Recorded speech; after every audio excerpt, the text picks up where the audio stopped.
Okay, there we go. Okay, there we go. Okay. Just a quick restart then. Okay, hi, hello, for real. Okay, well at least it was an easy fix. God, my hair is such a mess.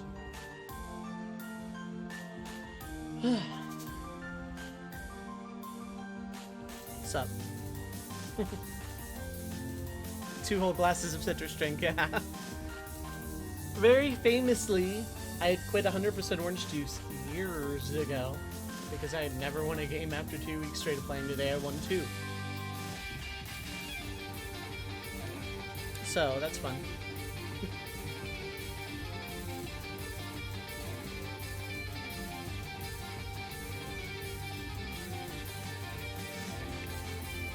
So, I don't know how long this is going to be. Obviously, connection issues, you know, notwithstanding the OBS indicator. Notwithstanding. God, I need to get better at that word. Circumstances notwithstanding, I will be live for a while. There's no structure to this at all. I had days to plan, but I didn't really. So I'm just going to pull up Pretzel.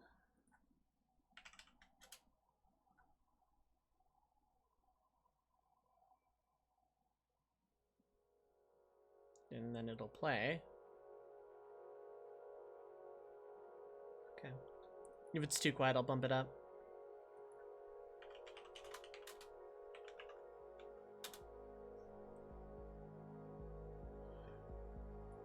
So, because a decade is a long time, a long period of time, I don't remember all of what came out when. This isn't going to be just me going off about every single game that came out from 2010 till now. From 2010 till now. But it is going to be sort of what I feel like were some of the best to me, in my opinion.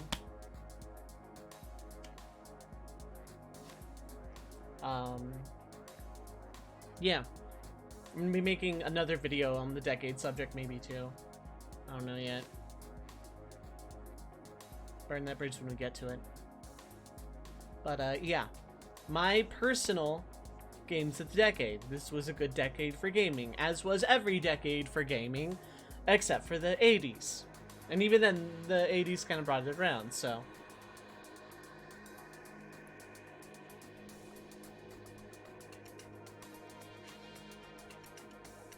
The music is quiet, it definitely is. No, it's rather loud. Okay. Also, hey Devflare, Miho, Dracolax, Tallow, Succubus, Misha, anyone else who's here lurking? Hello, hello. How's everyone doing today, first off? This isn't like a structured normal around the campfire. This is just kind of me talking about the decade. The reason for this is because I had seen a tweet earlier this month that said, list your top 3 of the decade. No buts, no honorable mentions, just 3. And it's like, I can't do that. 3 is not enough. There's a lot. There's kind of a lot. One of those 3 is really easy. But I'm not good at having a top 10 list of all time, let alone 3 of this decade, no exceptions, you know? Dramatic narrator voice. I have plans, don't worry. Charles V. Sportsworth will rise again and commentate all of the sports. I need to, like, study 80s college football videos or something to really get the character down.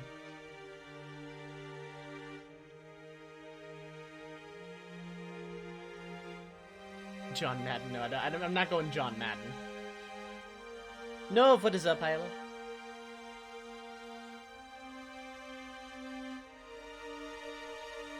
Also, channel points are a thing. Yeah, I might think of something fun to do with this, because here's the happy plan. If today goes decently well, stream-wise, then I will start doing streams weekly on Fridays, after I've uploaded if applicable. Patreon stuff is still on Saturdays, and Sundays will probably be FF14 stuff. I just gotta get the static together. It's holiday time, so recording, running it all has been kind of hard. That said, I'll probably upload the Binding Coil of Bahamut, the first 5 turns, as like the season finale of Tales from the Crows, and then just kind of have a break until season 2, where we do 5.2 stuff and do Eden's Verse, Savage. Very emotive.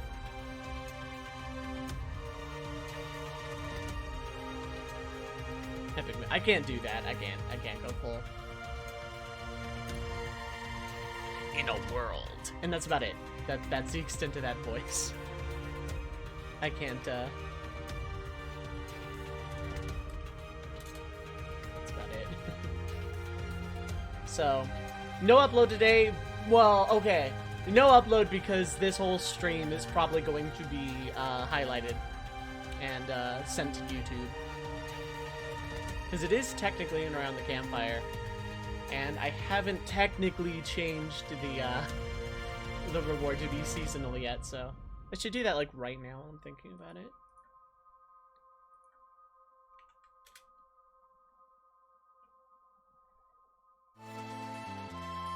Oh my god. No, thanks so much for the gift sub. Burn, welcome to the Red Mage Village. And everybody else enjoy those gifted emotes. Thank you so much for the support. Appreciate it.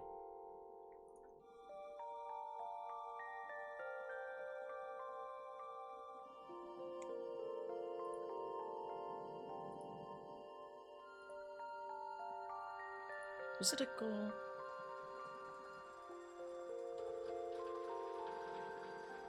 Oh no, that was definitely, that was in a tier. Yeah, okay.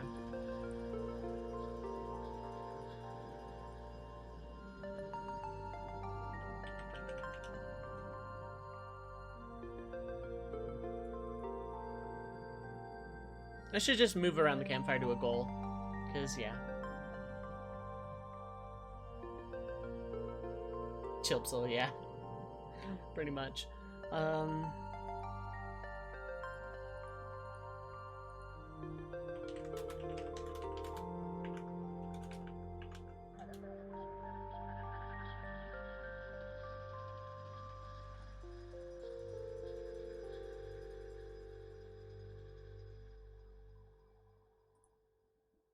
Okay. So, yeah. I kind of want to go year by year, but at the same time, I just kind of want to go over some of my favorites. But I also want to start as early as possible, so...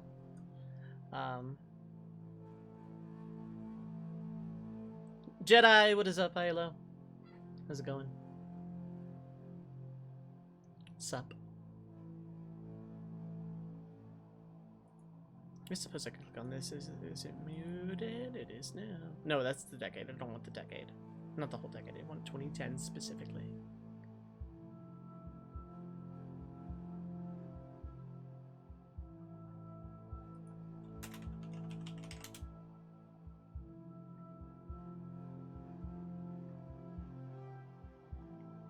So I'm just gonna look around. Wow, Meat Boy came out in 2010. I guess I could start there. I haven't beaten it yet. Minecraft released this decade? I want to say so. And in theory, it could make my list of influential games of the decade. Not necessarily favorite. I do like it. I don't know that I would call it my favorite, per se, but I did enjoy it a lot. I still do to an extent. It was very influential, Minecraft was. I know what my #1 of the decade is. Not my #1 of all time. Not like personal favorite ever, but like I know what my #1 of the decade is, and anyone that knows me can probably guess.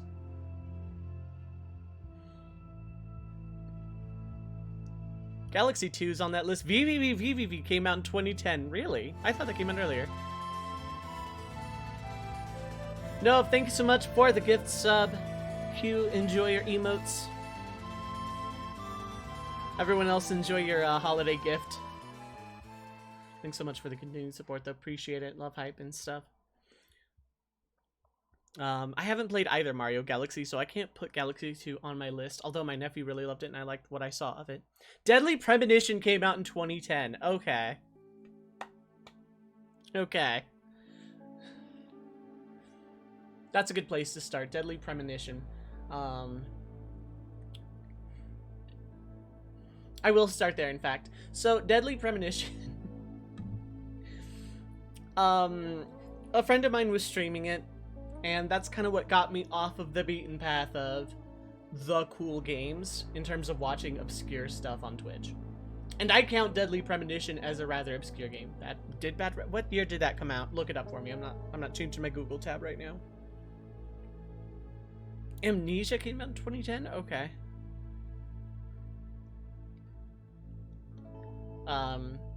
So Deadly Premonition gets a spot in honorable mention. I have not played the game myself.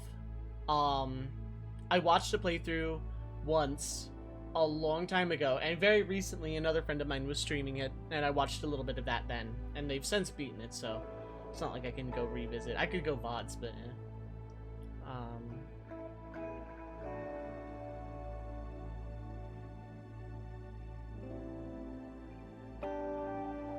I can be silent and emotive at the same time now. I love webcam.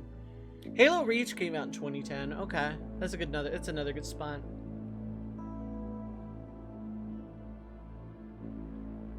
But the reason Deadly Premonition is on my list is because it kind of started a trend of comfy streamers for me.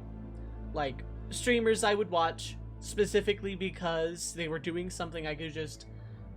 It was that game that kind of opened my eyes to replacing television with live streams. I think it was on Twitch. I'm not 100% sure, though. No, it might not have been. That one might have been Ustream. I think it was. Going back, looking at what games came out when, FF13 came out in 2009. And, that's a shame, because I would love to talk about it. Oh, well! Rock Band 3 came out in 2010. Okay. That's when I could go down. But that would be more blanket the genre than actually playing that as itself. Lightning Returns is the second. I haven't played it yet. I should at some point to say I have. I haven't even played 13-2 yet.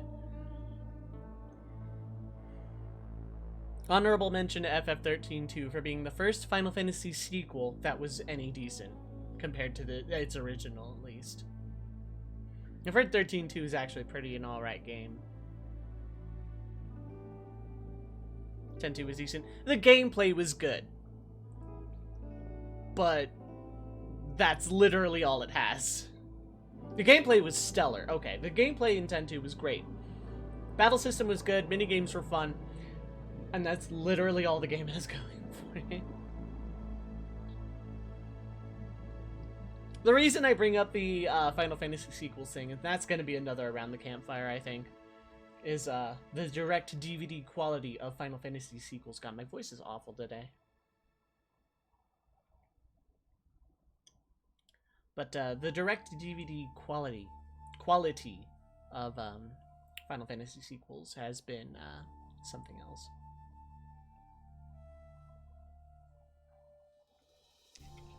I think the water will help. I don't want to sound like shit now.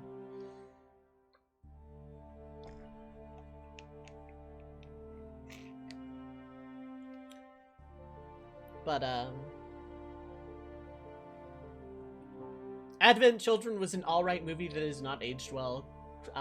Dirge of Cerberus was good game, what the hell storyline. After Years was a mess.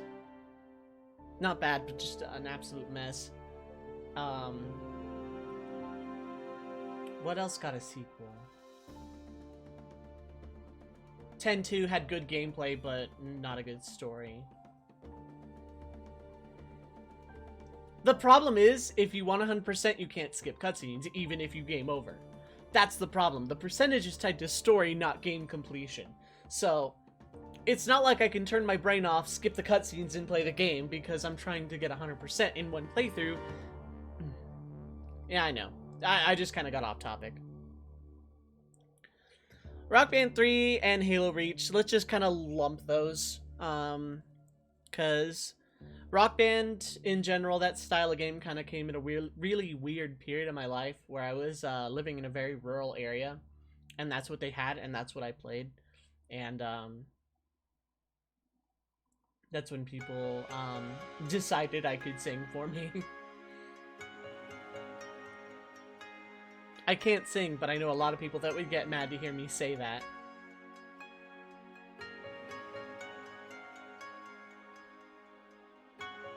And Halo Reach came right at the end, the tail end of my playing Halo a lot phase of my life. I played Halo 1 a lot with friends back on the original Xbox when I would visit certain friends that had it. And then again later on. I played Halo 2's campaign once, did not care for it. 2 might be my least favorite. Well, out of the 4 Halo games, 1, 2, 3, and Reach.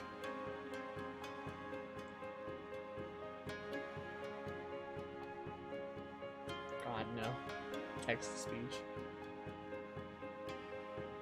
I read that his Twitch plays Rock Band, and it's like, start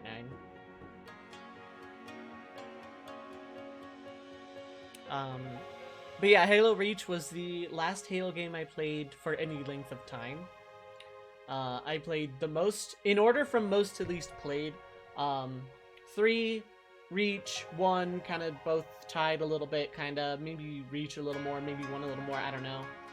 Then 2, then a little bit of 4, and then I haven't played a Halo game since. Like, I played 4 multiplayer for like a week.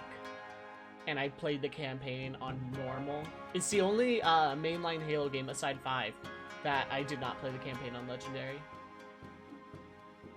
420 hats! That's the loot number. Got to drop a plane on anyone, nice. Yeah, today kinda, I like orange juice now. Now that I finally got that 1 win under my belt, I actually like the game. It's fun. It's fun to screw around in. And I have Halo Reach on Steam. I should make more rewards for the channel points, honestly should. Maybe I should have chat up too. Because I was gonna, like, make a list, but, that, like, there's so much honorable mention and stuff. I am too, I can't wait for 3. I played a little of screwing around in a custom game on Reach, and I want to play that with friends too because I like Halo, and it controls really well. I will, Tallow, and it will be at my own peril, and I will die, and everyone will laugh, including me. Don't think I won't. I should like move the mic into frame here. God, that looks awful. Just got Miyazaki. 100% Halo juice. Oh my god. Easy clap.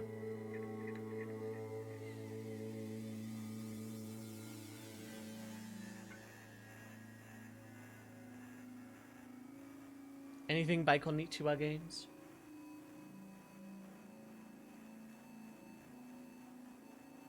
I know what my personal game of the decade is. And it's not a surprise to anyone. I'm not gonna wait like 3 hours and have this big dramatic reveal. I might, but I'll talk about it now anyway. Yeah, it seems pretty decently optimized, yeah.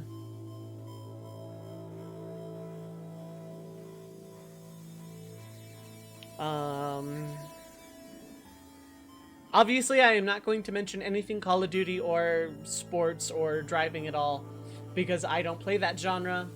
And I never will, so none of those games have any influence on me whatsoever, and outside of Halo, no shooter has any influence on me. Overwatch, kind of, but not really.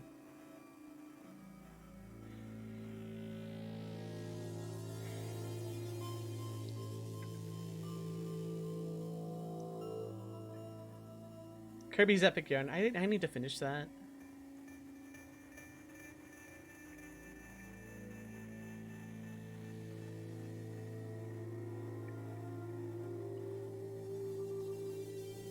Fair enough, Miho. People want to take a wild guess at what my my game of the decade is. Go right ahead.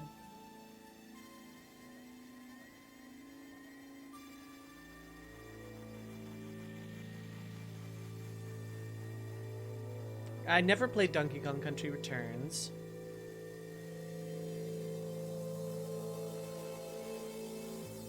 Guess it would be Skyrim. Skyrim is on my list for sure. For like, so what I quantify as game of the decade is mostly how long I stuck with it and how much influence it had on me, like my life and, you know, all sorts of stuff like that. Go for it, Q.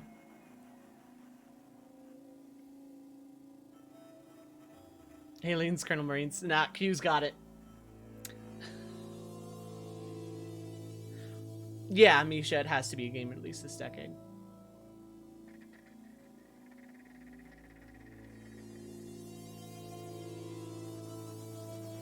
I mean, yeah, obviously it's 14. FF14 is my personal game of the decade.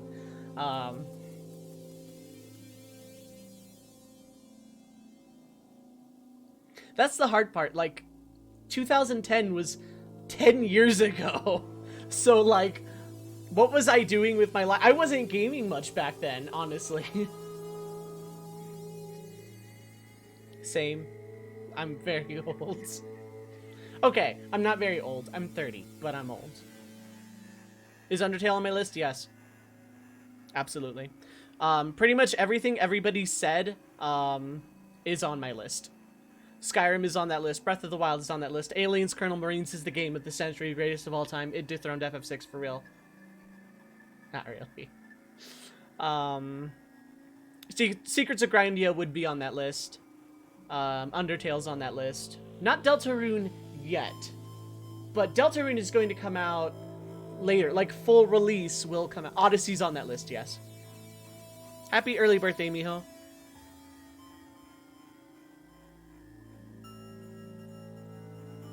Fallout New Vegas, huh? That's on... I guess that would be on that list if I can play it. If I ever get around to playing it. Duke Nukem 14 and Duke Reborn. It's time to go slay some primals.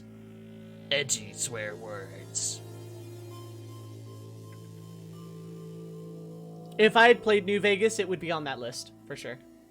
Borderlands 1 and 2 are on that list. I'm pretty sure... They had to have come out this decade. When did Borderlands 1 come out?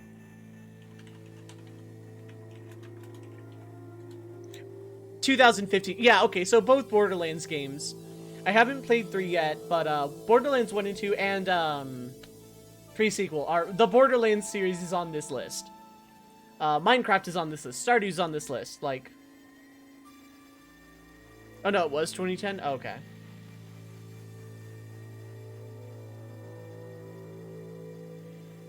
Every Smash game that came out this decade is on that list. And let's see, when was Brawl released? I think Brawl came out before then.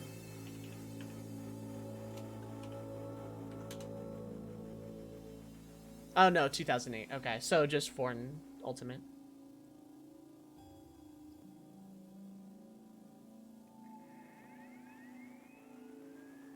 Ironically enough, though, some of the games that stuck with me more than anything else on my list are games that came out on the GameCube 10, 20 years ago. Like, Thousand Year Door and Metroid Prime 1 and 2 are some of the best games I've played this year. And I'm really glad I got to finish them on stream. Terraria? Yeah, I believe so. Yeah, 2011. Yeah, Terraria's on the list. When do we record something together? Soon, TM. If Square ever allows its old games on the, Switch, classic thingy, then that's how we're gonna do Secret of Mana, I think.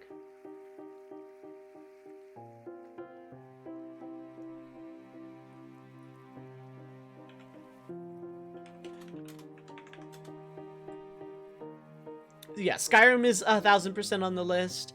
Portal 2 didn't stick with me that much, but its memes did, so I guess I could put that there too.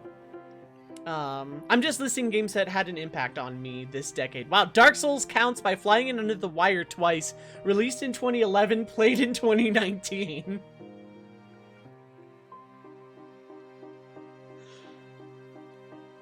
Yeah, Dark Souls is 1000% on this list. I love that game. Beat in 2020. No, thank you for the 100 bits. I appreciate it. Heart Gold Soul Silver? Was that released this decade? If so, yes.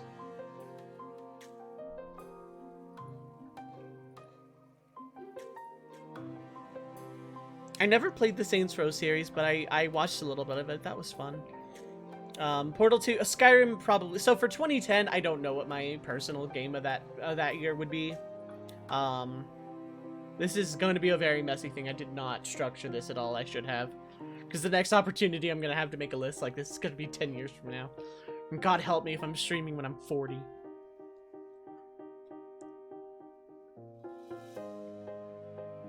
I never played Skyward Sword. I need to, though. Terraria is on that list.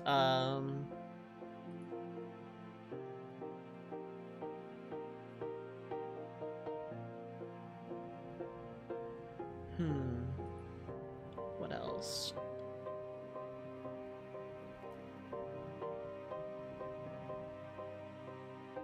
Okay.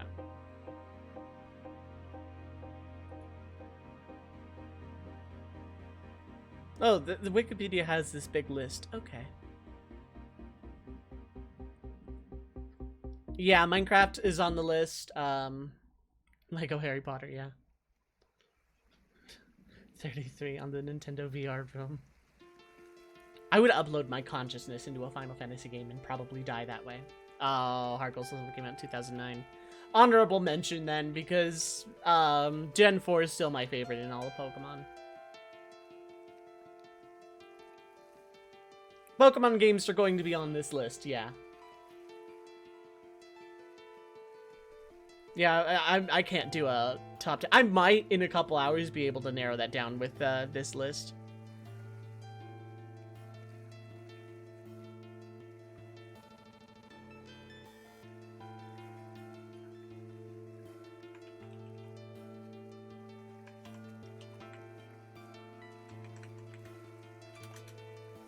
Okay, cool. I can do that. For Isekai. Platinum and Sky. My favorite Pokemon games are Platinum, Heart Gold, Soul Silver, Explorers of Sky, Black, White 1, 2. Gen 4 or 5 is about where it peaked for me, personally. You want more of my opinions on Pokemon? Go watch the previews around the campfire. Straighten the tie that I'm not wearing.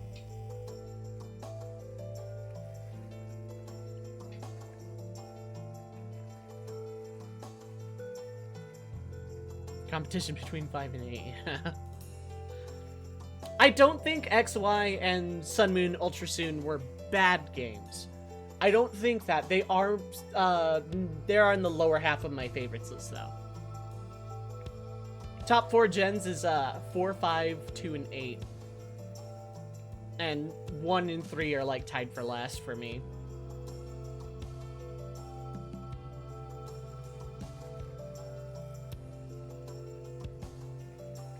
For this decade, probably Gen 5.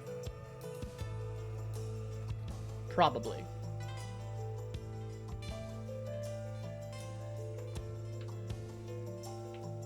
If we include remakes, Gen 6 is probably a little higher on my lower half list because of Oros. Nier Automata. I'm playing through it, slowly but surely. I'll kind of go ahead and just, you know, preemptively count that on my list, just because, like, I know it's going to be one of those games. VVV came out in 2010. So, actually, I want to talk about that. VVV. That game came out around the time of where indie games on PC were just freeware little things that devs had tip jars for. So VVVVVV was the first that I ever saw, not the first one ever, but the first one that I saw that was an indie game that cost money, that you had to pay for. Steam didn't exist back then. There was no online store for games. You just, you know, you had to find them through Let's Players and stuff like that, or word of mouth, or whatever. So VVVVVV was kind of like the first for me for that. I didn't end up getting it until it was on Steam. But like, it was a fun experience. It kind of was the pioneer of indie devs actually getting compensation for their hard work. So in a way, I kind of count that as influential for the decade. That might be my 2010 for that reason, for influence. Heart Gold Soul Silver counts in NA. Okay. That probably wins 2010 then. Oh, Steam was around since like 22. Wow. Okay. Okay, Steam wasn't very widespread back then.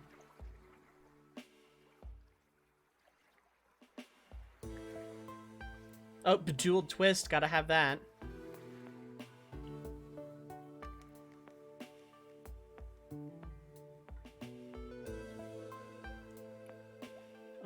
No More Heroes 2. I never played any of the No More Heroes games. I should, but I haven't. Carissa, what is up? Yep, face cam. Sup? It launched with Half-Life 2. Really? Okay, well, I learned something today. I'm gonna learn a lot today.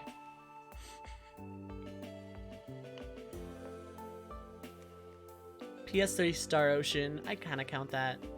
I never played it, though.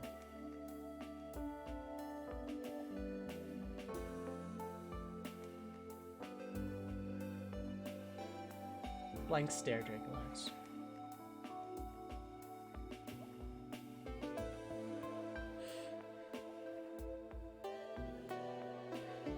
I should have this like over here while I'm like reading this section, or like, yeah, right here maybe.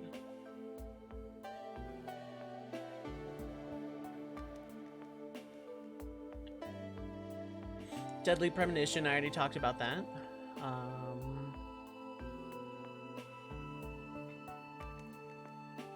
Mega Man 10, but I'd have to talk about Mega Man 9, which would be the real reason that would be memorable to me, and I've not played either.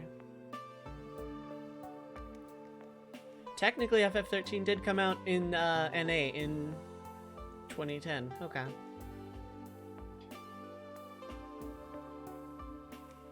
Okay, Pokemon Heart Gold Silver. Favorite is probably going to be Pokemon Heart Gold Soul Silver for like personal favorite of the decade, and then influential, it'll probably be between that and VVVVVV, honestly.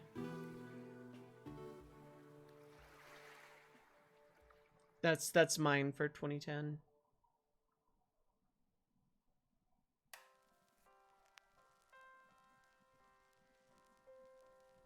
Okay, I should like write these down, honestly.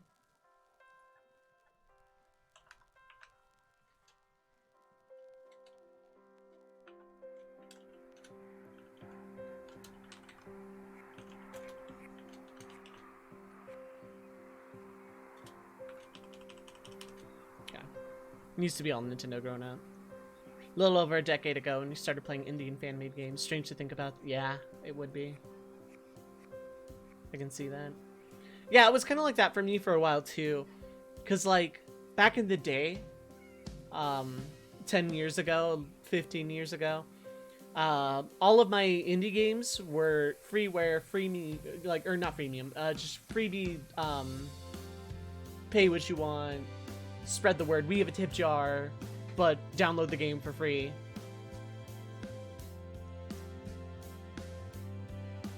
And stuff like Cave Story, EG, that sort of thing. And then VVVVVV was the first that I saw that you had to pay for. I mean, it had a demo, but you had to pay for it. And that blew my mind back then. I grew up Nintendo and then PS1, PS2. and just kind of bounced from there.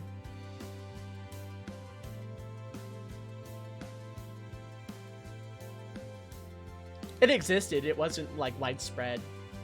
Apparently Steam has existed since Half-Life 2.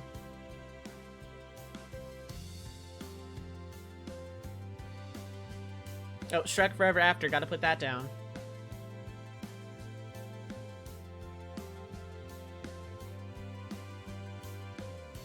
If I played it, I would do that.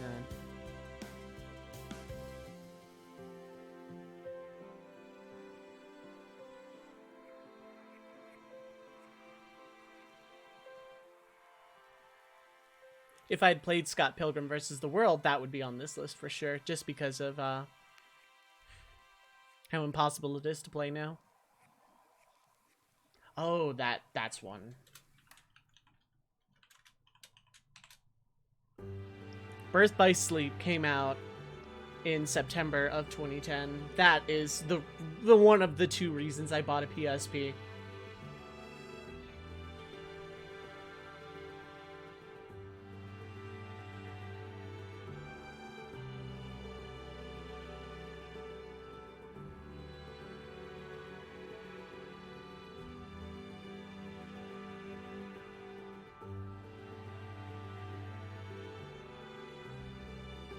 Then where is...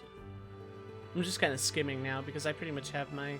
I'm probably going to pick 3 from each year and do a top 3 of each year, and then I'll write them down as I go. Probably how I'm going to do this. Realized you played a lot of new games because I might have missed some great games. That's how I felt going back to some of the GameCube stuff I played earlier this year. Thousand Year Door and both Metroid Primes for the GameCube.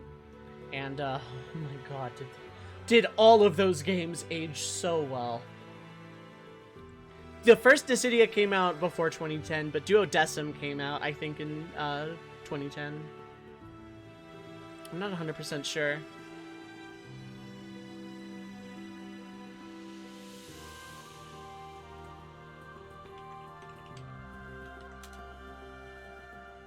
Okay, Duodecim came out in 2011.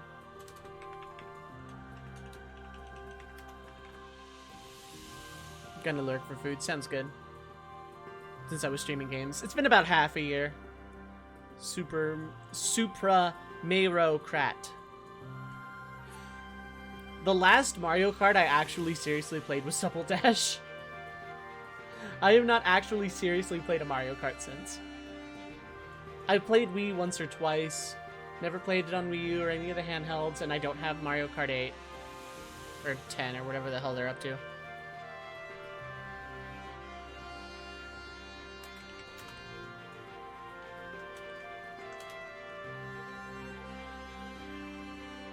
Okay, the original came out in 2008. Okay. When did it come out in NA? 2009. So close. Half a year off. That would absolutely be on it. Highlighted message from Nuff. If you're listening, top games ever played Ace Combat Zero. The top for you. Top for me is FF6, like, of all time. That hasn't changed. Okay, so I can't count the original Dissidia, but the original Dissidia is why I bought a PSP. And then Birth by Sleep coming out was what did it for me after that. Just move that over there. I can't see my thing. But I don't need to for long. There we go. Super Meat Boy gets an honorable mention. Super Mario Bros. Is only 10 years old. Bubsy, oh my god. Suddenly became numbers at 7, yeah. Yeah, I've never seen it, Q. I think I've heard the name before. I know that's like a meme, but... SMB Deluxe was Game Boy Color, and I think that was in like 2004, I want to say, or something. I could very well be wrong. Let me just make sure I'm not missing anything like super important to my top 3 here.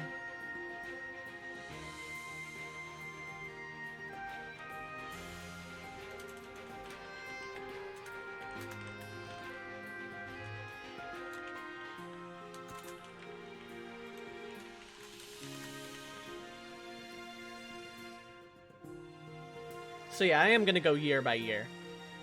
Back in 2011, 94, 2000. Okay.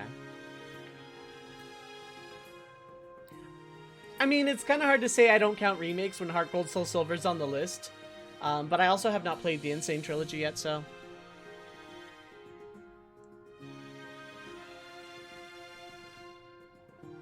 And this list is going to be very weighted, like, the further towards present we go, the more weighted it's going to be, because, like... He was able to buy more games came out, that sort of thing. More games that I still play came out, so... That gets an honorable mention, at least.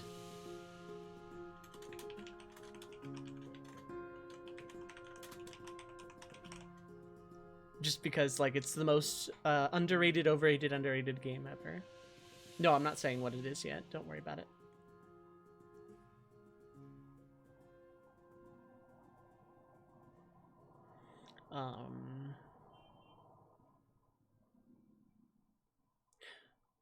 Okay, I haven't played that. Oh, that's on the list.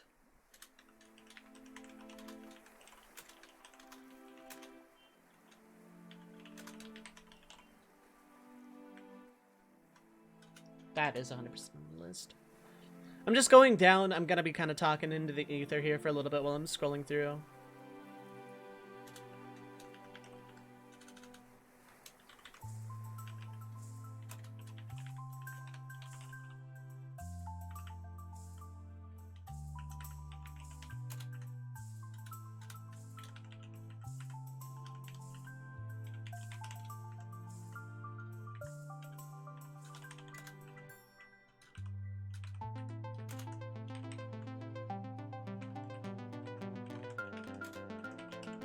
Okay. Let's see if anything can delist these. Yeah, I know. It's like 10 years is a long time. So games that came out in like 2010, 2011, it's like, God, no, I played that like in 2008 because time is a construct and an illusion. Okay, there's that. 2011 is a pretty easy list so far. Yeah, okay, I got that.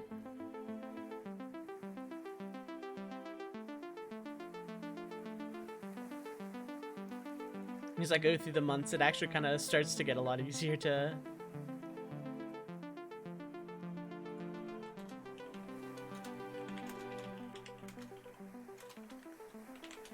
Okay. That gets an honorable mention. The honorable mentions list is going to be huge, because I'm doing 3 per year. If it gets impossible, like after 2015, I'll start doing like up to 5 or something. If I just cannot narrow down. Shovel Knight, when did that come out? Best game of 2018 is Succubus. That's not wrong. Assassin's Creed Brotherhood was 2010, yeah.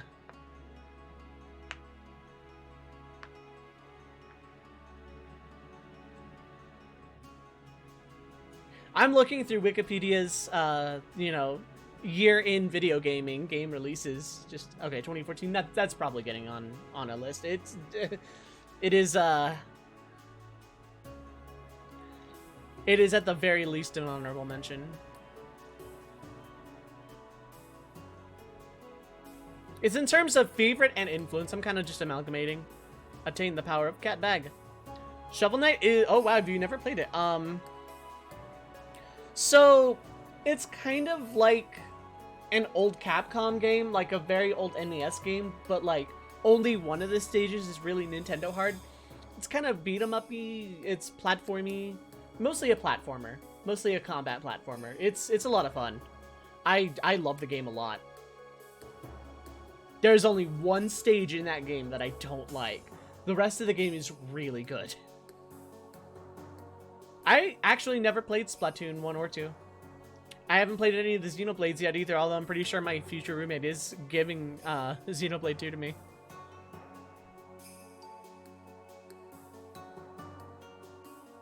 I need to play 1. Although the remake is coming out soon, but I have it on Wii, and it's like I kind of feel obligated.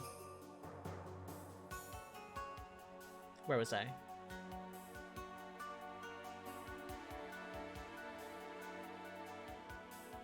Oh, that's a tough one. But I think it'll go honorable mention just because.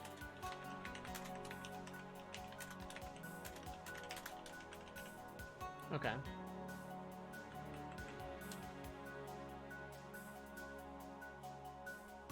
In terms of pure influential, yes, Q. Both of those games are on like my observational list of games that had a lot of influence and impact, but not on me. So they're not on my list. Real talk, out of that genre, the one that would get on my list for influential would be H1. H1Z1 is on that list, and not Fortnite or PUBG. Because out of all three of those games, H1 is the only one I like watching. I don't like watching Fortnite. I find it kind of boring and chaotic. I know that's kind of contradictory, but that's true. PUBG felt slow and really dull to watch. Like, I'm watching Call of Duty Battle Royale is the vibe I got from PUBG. H1 was bright and colorful, but also like depressing and not super chaotic or memey. And then China banned it and the game died.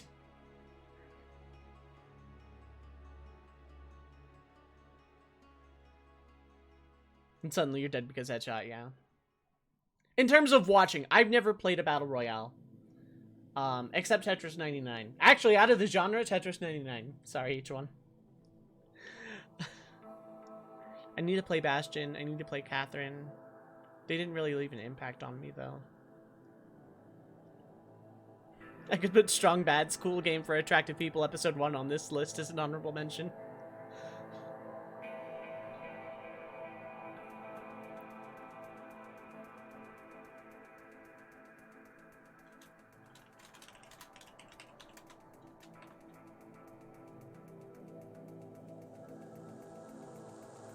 I never played that. That was 2011? Okay. Deus Ex? I've never played a Deus Ex in my life. I haven't really played a Civ game in since the 90s, I want to say, or early 2000s. It's been a while.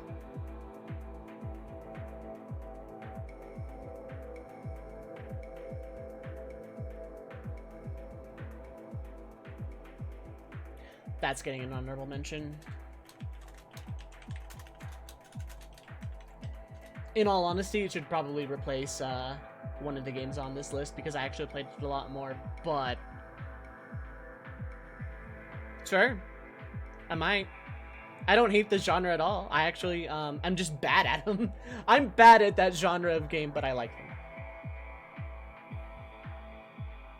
Can your computer run Civ 6? More so, Valve, yeah. Still addicted to... Yeah, I know, right? I play a match every now and then. You know what else I'm addicted to right now? The freaking Kirby gacha on Switch. I don't care what you call it. There's a Kirby gacha on Switch. Well, it's not a gacha because there's no pulls, but it's like a mobile game.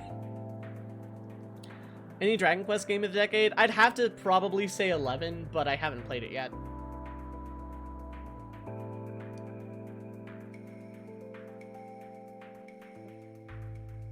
Hero 6 I never played. Well, I played like once. Return to Dreamland. That gets an honorable.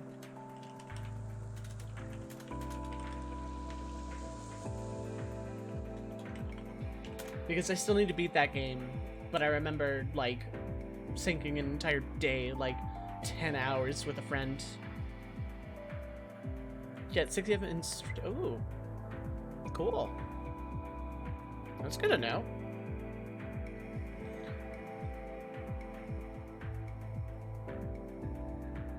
Yeah, I should clarify, this list is for me, for my personal, what had influence on me, not like the world, and which ones I enjoyed, not which ones were popular. By all means, your lists are valid. If I have not played a game on your list, that doesn't mean it's not a good one of the decade, or of what year. It just didn't do much for me, because I either didn't play it or didn't care, you know, that sort of thing.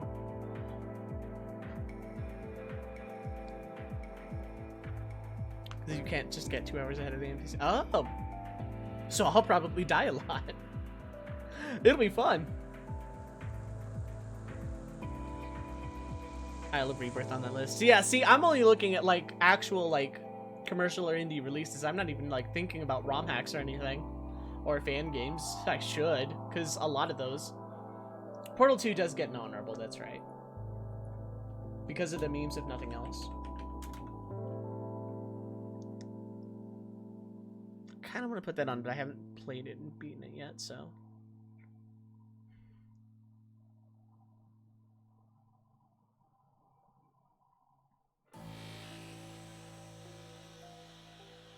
I would put that game on my list if I played it. See, there's a lot of these, it's like, if I had played the games, I would put them on.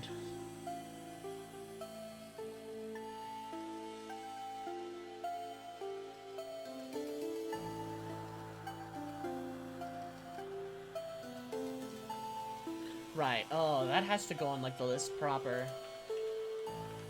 Maybe I will do, like, top 5 of each year.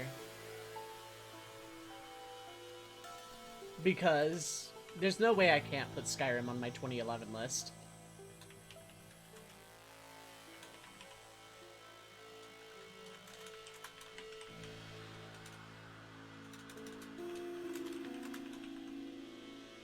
Actually, let me check something.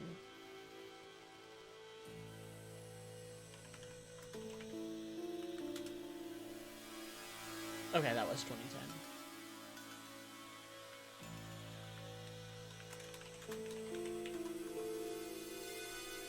Actually, yeah, okay.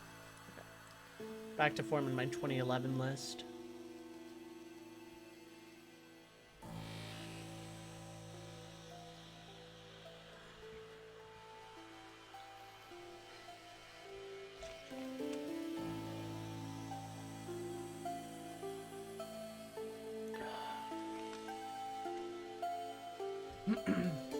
Yeah, The Binding of Isaac is, now that I'm going top 5, Binding of Isaac is in my 2011, just because of how much I played the game.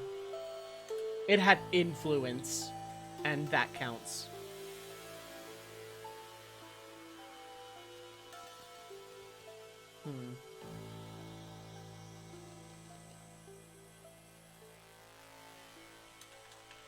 That's gonna be controversial, but I'm gonna... See, that's the thing. When it comes to 2019, 2017's Game of the Year was easy. Hollow Knight. Easy. For me.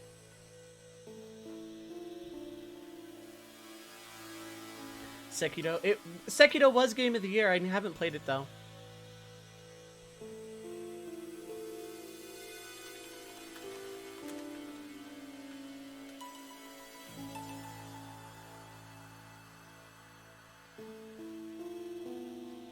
So I'll count remakes, but not like straight ports. Because otherwise FF6 would be Game of 2011 in the decade. And because that was re-released on PSN in 2011, so I can't rightfully count that. Okay. Oh, that was 3DS. I was about to say, what? Okay.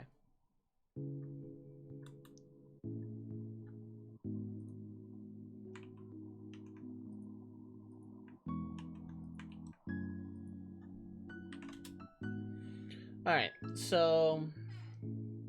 I know, I'll just update this year by year as I go here.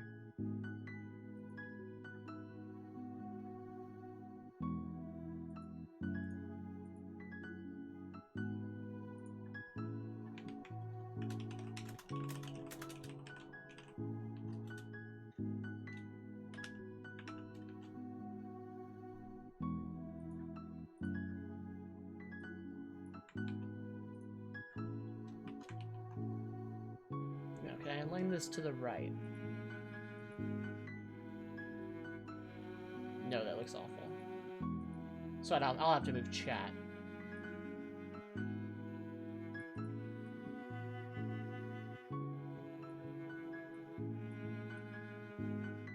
There we go.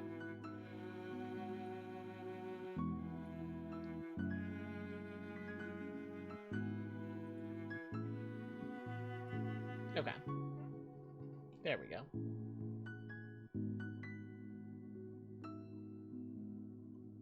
Let me catch up on chat, actually. Original Flash for being influential, Rebirth for consuming your soul. Yeah. Modern Warfare. See, I have never played any of those. World of Tanks, World of Warships. Yeah, I don't know what year they came out though. Oh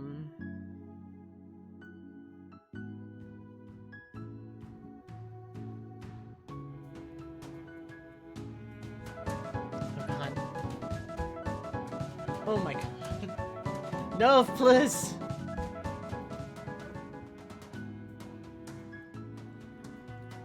$40 from No. Thank you so much. God. Thank you. I don't have proper words. I am always bad at reacting to this sort of thing. But thank you. Thank you so much. That is incredibly generous. Happy holiday miss to you. Put some love and hype in chat for No. Thank you so much. I've never played Baba Is You. I think I own it, but I haven't played it because I was like waiting to stream it or record it or something. Maybe I should just play it or Discord LP it or something.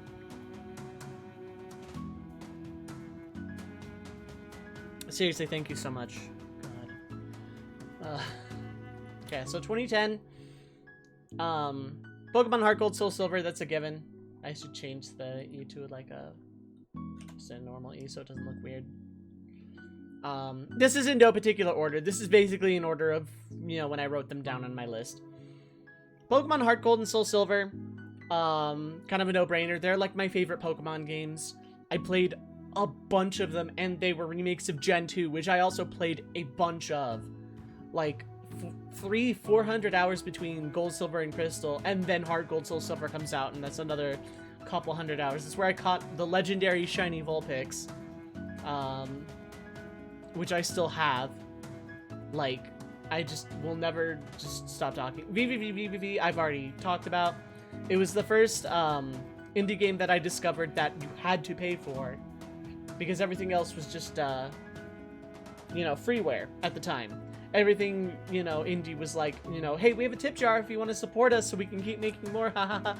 And then VVVVV was like, nope, here's a demo, but we made this, we're making money off of it. And it's like, I respect that.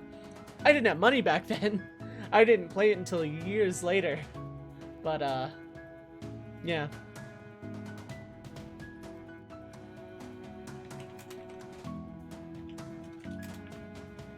Okay, that's 2011. Okay, that has to go on that list. Over what, though?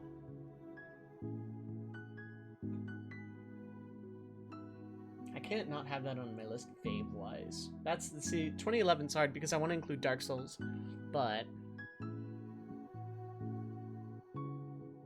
Okay, I'll have to move my favorite to honorable mention.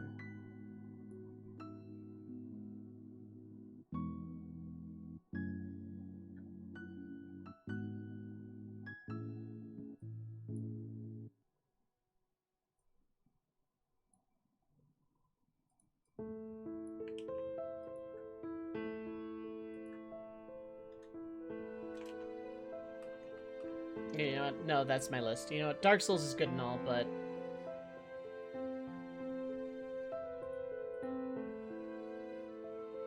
Like, it's kind of hard because fave versus influence, like... Tactics Ogre is underrated, and I will never shut up about that. And actually, no, Tactics Ogre did have more influence. I kind of want to add Dark Souls as honorable mention here. Unless it came out in the US in 2012.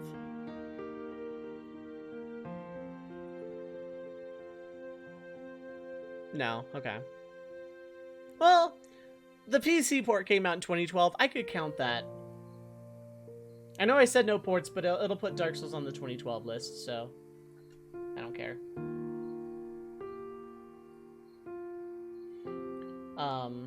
Yeah, I never finished 2010. Kingdom Hearts Birth by Sleep was one of two games that bought me the PSP, the other being the first Dissidia. Birth by Sleep remains one of my favorite, if not my favorite Kingdom Hearts game. It's like really close with 2. I love the game a lot. Halo Reach was kind of almost filler. I almost want to put No More Heroes 2 over it, but the only reason No More Heroes 2 is even an honorable mention is because of the music. And by the music, I mean Margaret's boss fight, and that's it.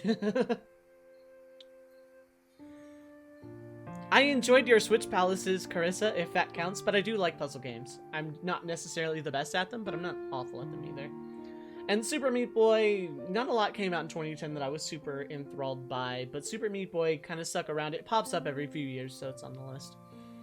For 2011, Dissidia Duodecim. Mostly because I wanted a Dissidia on the list, but also, you know, it was still, it had the original Dissidia included in it, and I sunk probably 200 hours into the game. I love the original Dissidia.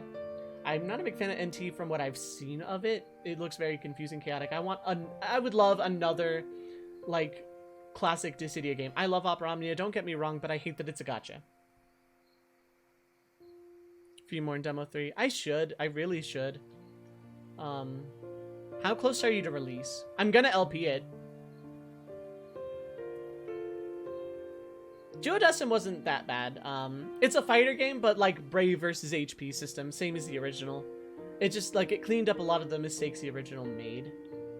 And added more characters, which is always good. Yeah. Built the secret room. Okay. 102. Okay. I wish you luck. That is a huge undertaking, but the hack is really good so far. Yeah. NT is weird. The 3x3 and, I don't know.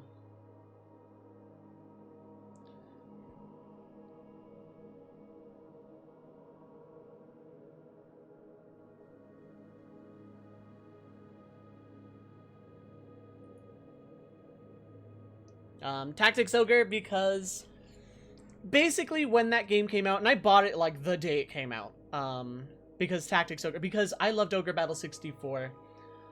Ogre Battle 64 is a fun story. So once upon a time, back in the N64 days, a friend of mine had a friend who was moving and gave away a bunch of games because their parents were really weird and didn't like the idea of video games. They were moving somewhere and they wanted to, like, start over some, I don't know. But my friend got a copy of Ogre Battle 64, played it, didn't care for it, and gave it to me because it seemed like my kind of thing. 150 some odd hours later, on cart, let alone what I've tried to emulate. Because if I could ever emulate Ogre Battle 64, it's all over. I am breaking that game apart. I love that game so much. So, back in 2011, when Tactics Ogre was announced and released, I was all about it. And it played like FF Tactics, which I was a huge fan of since I played it. Like, I played Final Fantasy Tactics in my early teen years. If Jedi's still floating around, I have his full undivided attention with Final Fantasy Tactics, but I love that game a lot. I was almost talked out of buying Final Fantasy Tactics. It's like, oh, well, it's different. You're not gonna like it. I'm gonna buy it anyway now because screw you, I'm buying it. And I loved it. It became one. I still have my original disc. It's one of the few PS1 games I still have the original disc that I bought, that I haven't had to replace over the years. And then, so we get a hybrid Ogre Battle, Final Fantasy Tactics, and then it turns out Square has the rights to the Ogre series. I think they still do. I'm not 100% sure.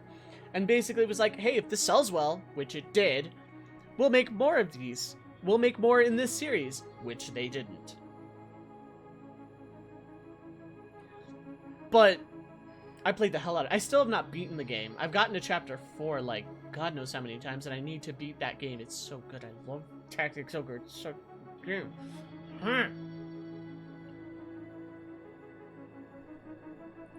Pokemon Black White is a no-brainer.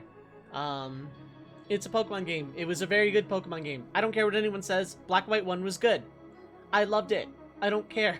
I will fight. I will fist fight you. I love Pokemon Black White. Music was good. Story was good. It wasn't the easiest thing on the planet, and I like the ambition of you could only catch this gen's Pokemon until you beat the game.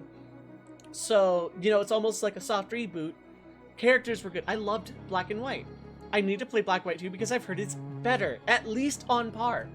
So,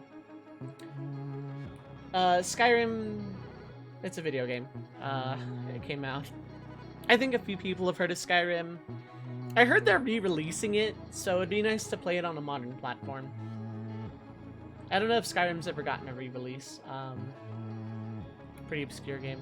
I actually did a lot of research into this before putting it on my list. It turns out one of the big people in charge of this was a man who no one might know the name of, named Todd Howard. Watching myself do this with a straight face is hard. Skyrim is on the list of influential and favorite. I love Skyrim. It was very influential. It's still being re-released to this day. It will be re-released in 2020 in some form.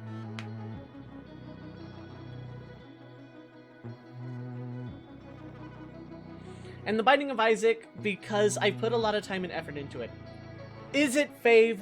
No. But it had a huge impact on me because it was one of those games that I played in groups of friends back in the day. And one of the ones I sunk a lot of time into.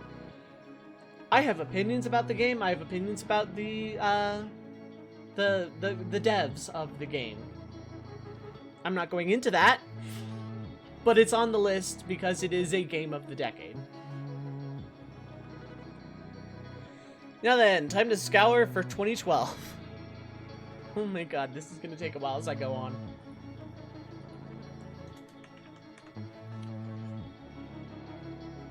The biggest honorable mention for 2011 goes to Dark Souls, though, because I did love the game. The reason it's not higher on my list is because I only played it very recently. And I love the game, and it's a huge meme. But for me personally, I feel like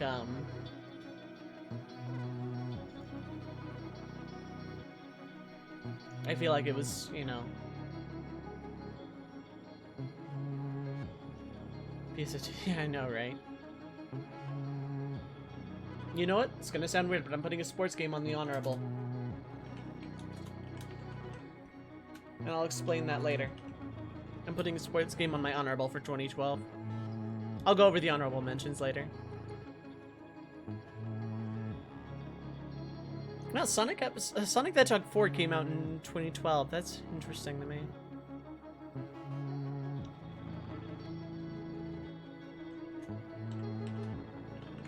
That's an honorable mention. I swear to Red Megat.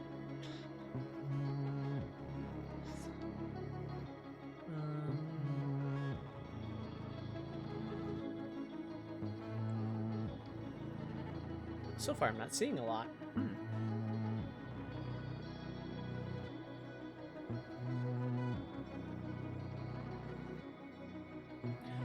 That is probably getting an honorable mention because I played the heck out of it, but I don't want to put it on my list because I didn't play it very long.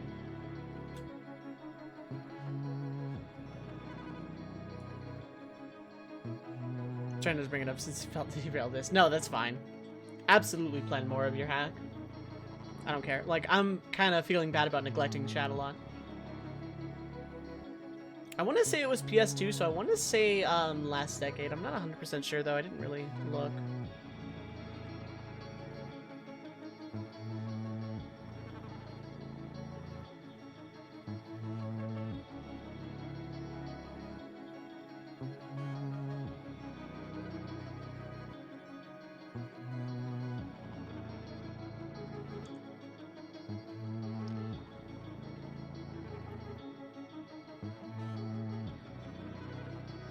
Oh, nothing in the first 3 months. That's weird.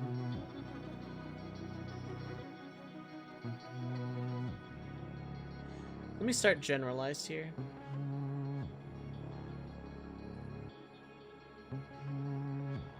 Okay.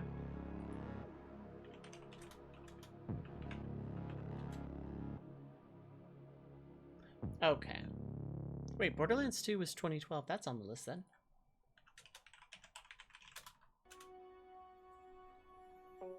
Halo 4 gets an honorable.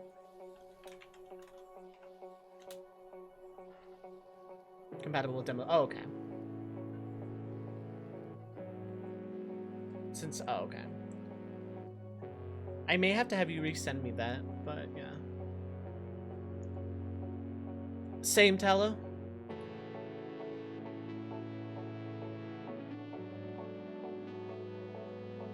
I'm seeing some games that should be on my list, but that I just completely dodged.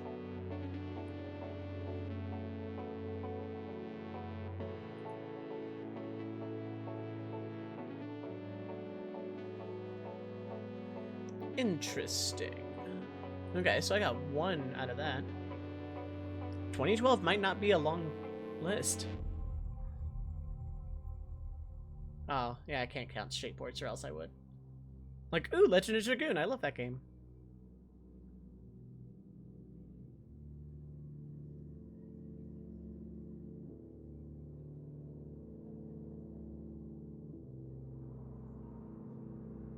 I may have to look through the 2012 list twice just to get, like, some games on it.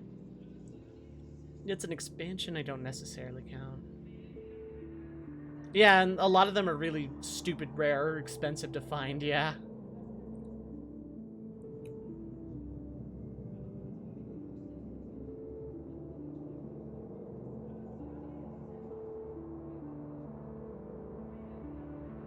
Well, I'm halfway through the year and I've found, like, one game.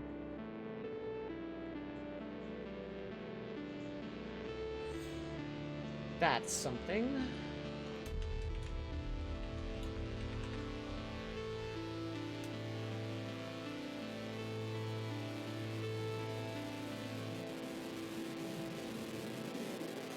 I think that's an honorable.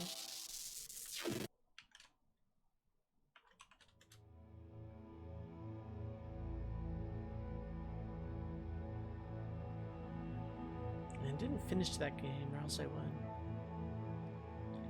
Okay, so I can, in fact, put Dark Souls on my list. Okay. Okay. Because technically it came out for Windows in 2012, which is the version I play, so I can count that.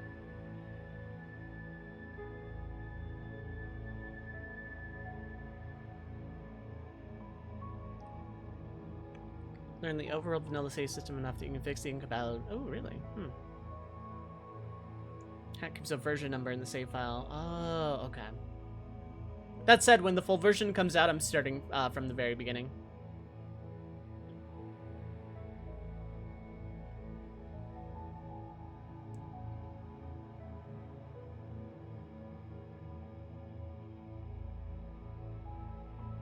Probably not, but I plan on starting it over anyway. Because I'm going to LP the full version.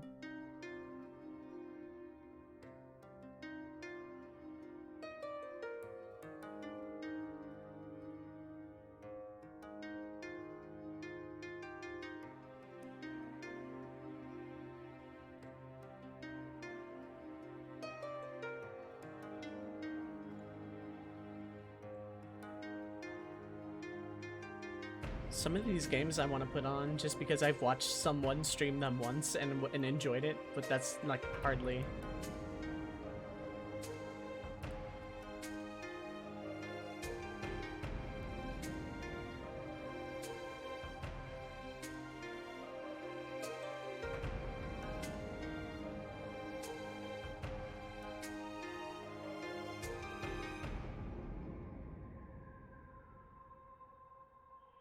I'll put a Family Guy game on there, yeah. Succubus in the in bed righty. Welcome to bed. I hope it is comfy.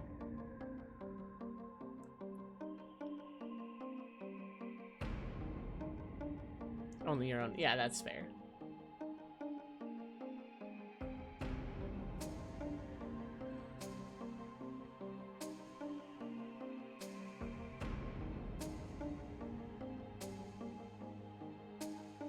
Maybe. Oh, okay. That can go on there. That can go on there.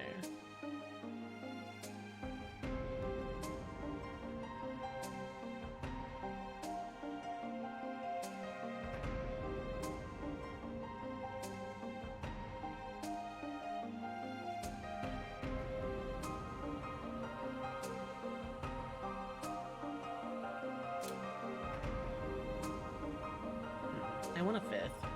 Okay.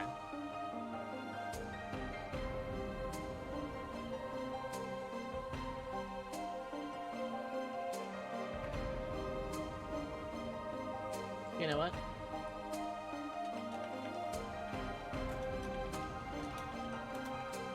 There we go.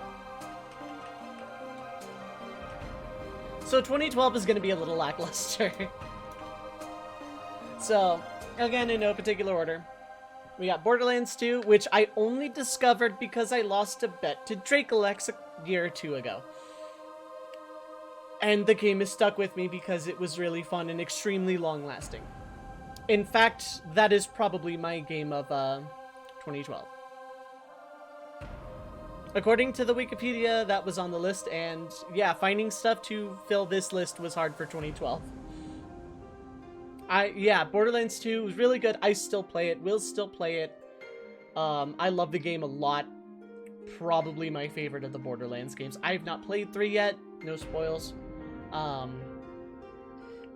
Pre-sequel is one of my favorites, but starting it and getting going kind of sucks. But Borderlands 2 is a little bit easier in that regard, but it's between that and pre-sequel. Borderlands pre-sequel is probably getting on the list for whatever year it came out. La Mulana, I've not beaten, but is famous for me because it was pretty hard, and I played it a lot. I've beaten halfway twice. I love the game a lot. I have watched most of my friends play a good chunk of it. That was something that stuck with me and my group of friends for a long time. It is on this list. Dark Souls Prepare to Die Edition, because I wanted Dark Souls on the list.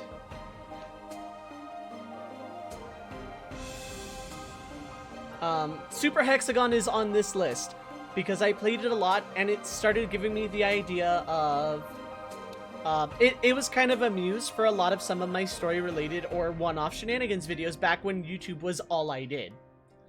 Super Hexagon was pretty good for that sort of thing. I think I did like 2 or 3 videos on Super Hexagon or because of it, and it inspired a couple of short story videos. Yes, it did. So it's on this list also because otherwise it probably would have been Cherry Tree High Comedy Club, and I've not played that, and I don't want to put something on the list that I haven't played. Speaking of, Pokemon Black, White 2.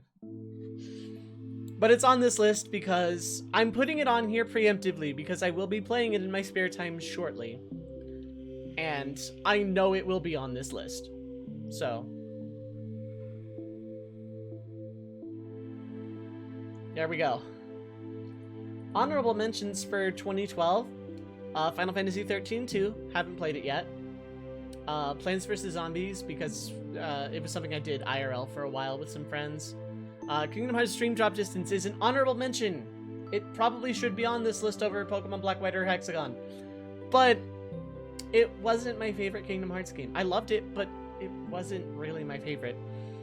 Halo 4 is an honorable mention because that's when, like, the story started getting not so great, and the multiplayer was okay, but I missed 3 a lot. The oddball honorable mention goes to NFL Blitz. It is the only sports game I've ever played that I've ever liked. Ever. And that was because you could do some really stupid crap with it.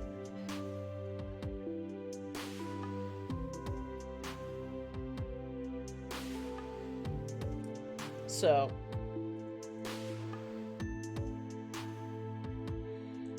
like, I forget some of the stupid things you could do in that game, but that was something I saw at a friend's house a few times and then played a few times. And, like, some of the stupid things that could be done in that game. I don't like sports games at all, but it's, like, one of the few that I actually somewhat enjoyed a little. So, that is my 2012. Now time to be AFK while I do 2013. Hey, Rona, how's it going? By the way, hi, hello. I've never played a Serious Sam game in my life.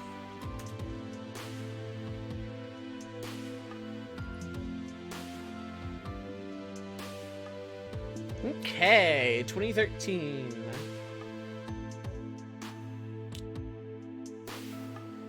Since Talos principal references. Oh, how serious is serious? I'm pretty serious, I guess. All the bravest I wanted to play.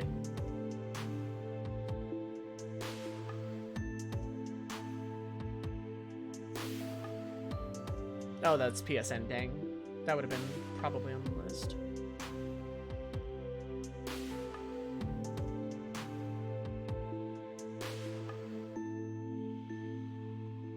Okay, if nothing else, that's probably going to get an honorable mention.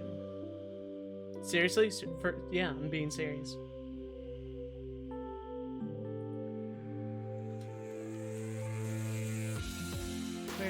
Where was it? Okay.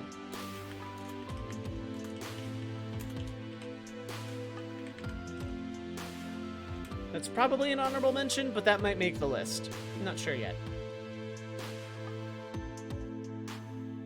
Oh.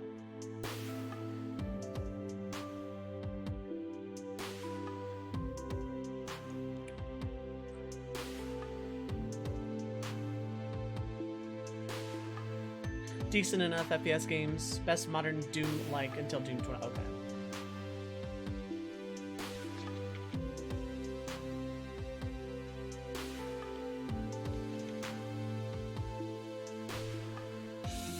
Seriously, this series of puns is getting pretty serious. Wordplay.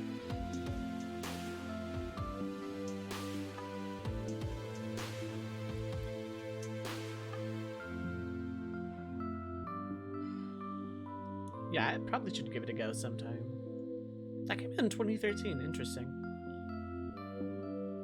There was an FF11 expansion in 2013? Okay.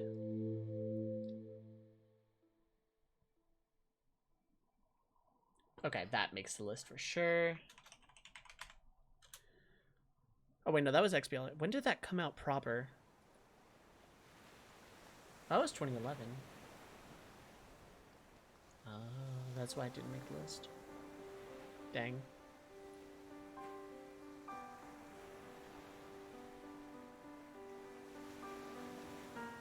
I'm standing by my list. It's, yeah.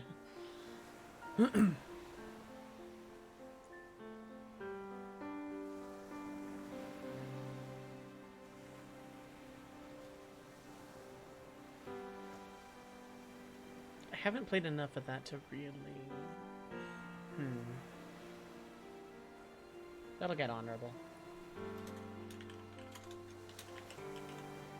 Ernest Errol. Oh my god.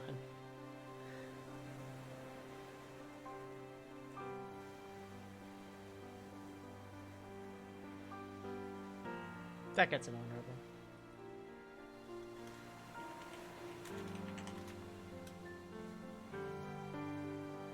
Oh, that was PSN. I was about to say.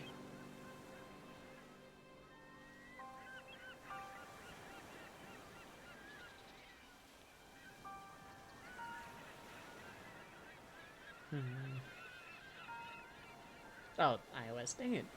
A lot of these, like, ports that I'm not counting. Oh, that's one. That is absolutely one.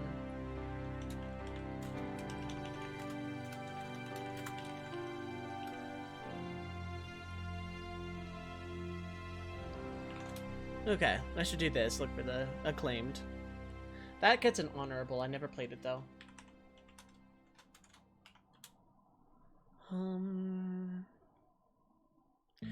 Okay. That's easy.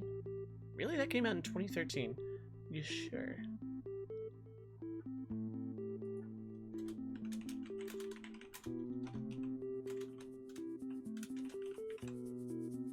It really came out in 2013?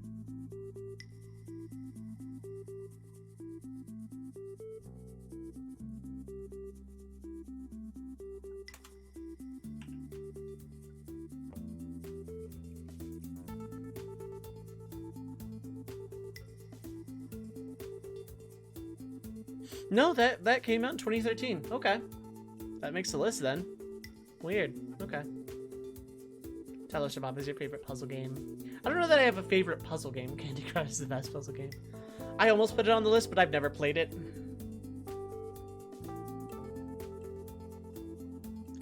Ooh, that could be.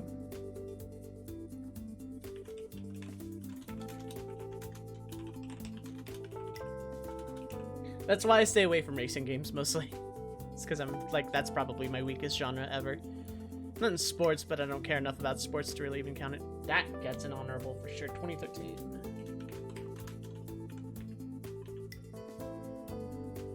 That's... Okay.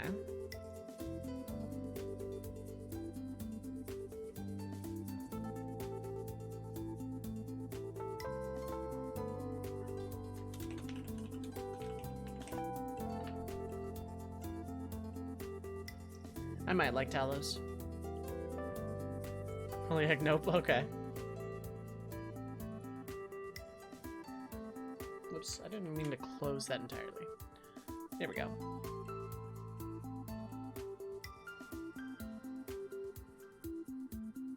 I think I have my list. It's just narrowing it down and making sure I'm not missing any at this point, which means I can scroll a little bit faster through the list. And then it's a matter of, now it's getting to, I have to start narrowing down things. Which is like, okay, did I enjoy this more than this had influence on me? That sort of thing.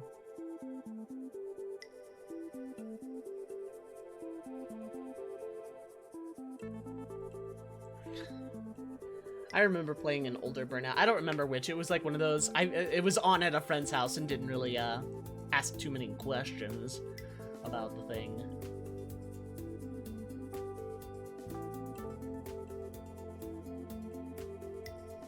That's kind of what I enjoyed most about any game with driving in it, is crashing into stuff as hard as humanly possible and as fast and causing big explosions. That's what I like about sports games, or not sports, car games, any games with cars. I did that in FF15 a lot too. That came out in... Really? No, okay.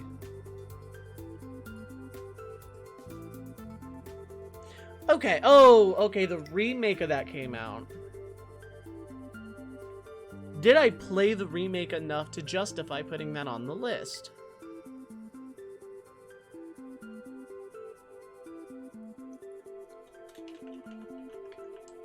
Do we count Spelunky as 2008 or 2013?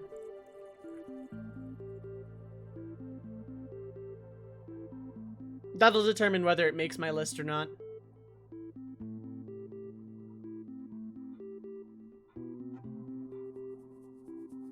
Because it was remade in 2013. So... yeah, Rona, it's my number one as well for the decade. Easily. That's technically... you know what? No, that gets an honorable, but I'm not putting it on the list. Also, because it's a collection, I shouldn't count it anyway. I was gonna put Kingdom Hearts HD 1.5 Remix on my list, or on my honorable mentions, but it's technically a collection, so... See, according... I just checked the wiki, it said November 2013. Or not November, like, it just said...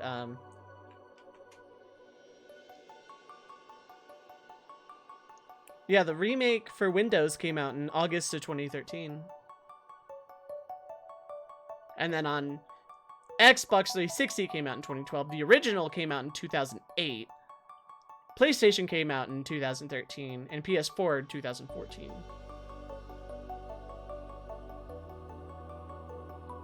Family Cars. Minivan Racing. Yeah, 360 in 2012. Microsoft Windows, December 21st, 2008. August 8, 2013 for remake. I'm gonna let chat decide that. Because if it counts for 2013, it's on the list. Because technically, remakes count because Heart Gold Soul Silver is on my list.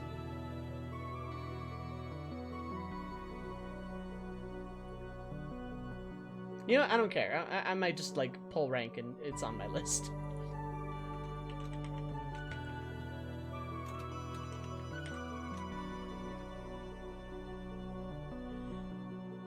It's my list, yeah.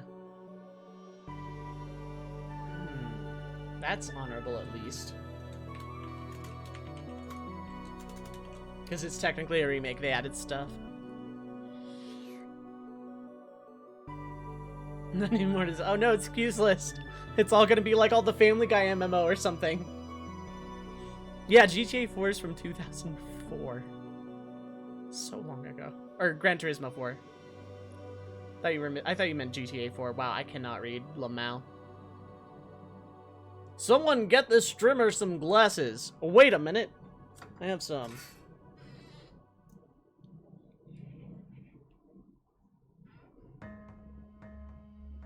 What if I told you? I like these sunglasses, I really do.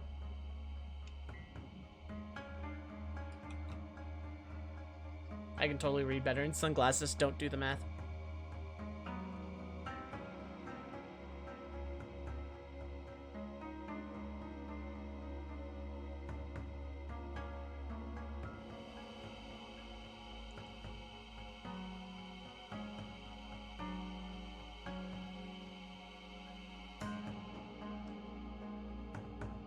Okay, that counts. That counts. And blockers in case they're not aviators. Only B tier. Are you hating on my B tier hater blockers right now? I can't see my webcam at all. I can barely see it. I can almost kind of make it out. Yeah, pretty much Q. Its player base was like could not actually figure out how to play stuff, so they had to dumb it down to almost like handholdy, stupid, ridiculous, unplayable levels, and I think like 3 people played it or something. It was that's a fun story. I like that story.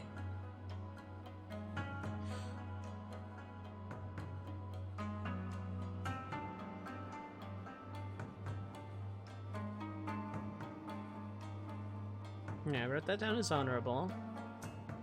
2013 was a good year for games. Holy crap.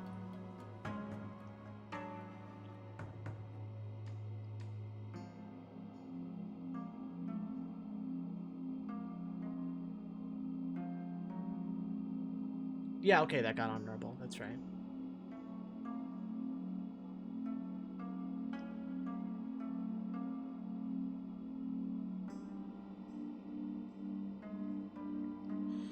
That didn't add enough to warrant that on the list, but I'll put it down as honorable. Okay, now to narrow it down.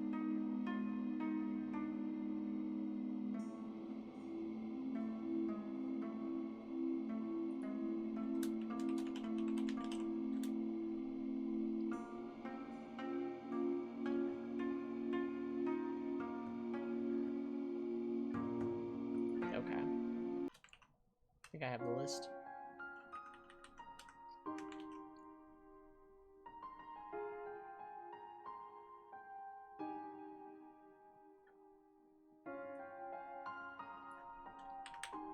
Okay, I have my 2013. I have my 2013 list. There was a lot that came out though. My honorable mentions is pretty light.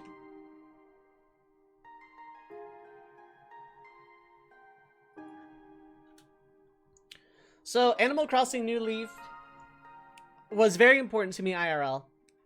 Me and a bunch of friends played it. We'd go down to burger places, eat outside, and trade, and rig the stock market, as, you know, we like to call it. And, but it was a lot of fun. It was my first Animal Crossing. I sunk God knows how many hours into it. I do miss the game from time to time. I loved it a lot. And just making memories. According to Google, if it's not, then I know it's replacing it.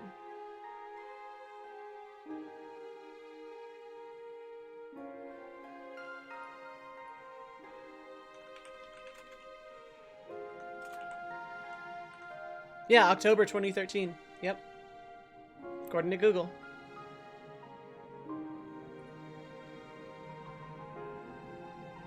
And that was a worldwide release. Okay. According to Wiki, that's when it came out. Yeah, it doesn't feel like it at all. Super Mario 3D World, I'm shocked came out in 2013. It's one of my favorite Mario games.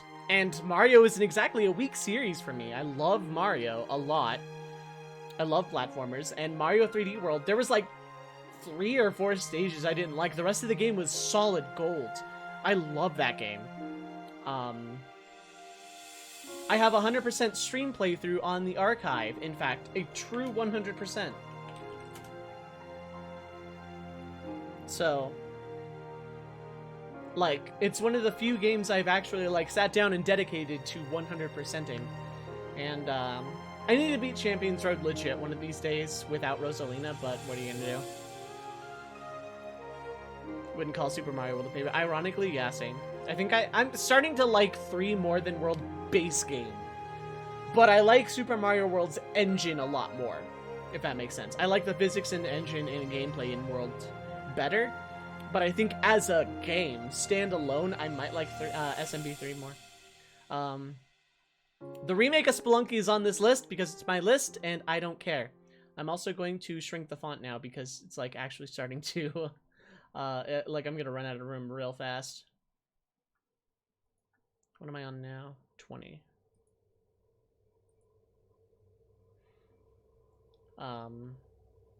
Yeah.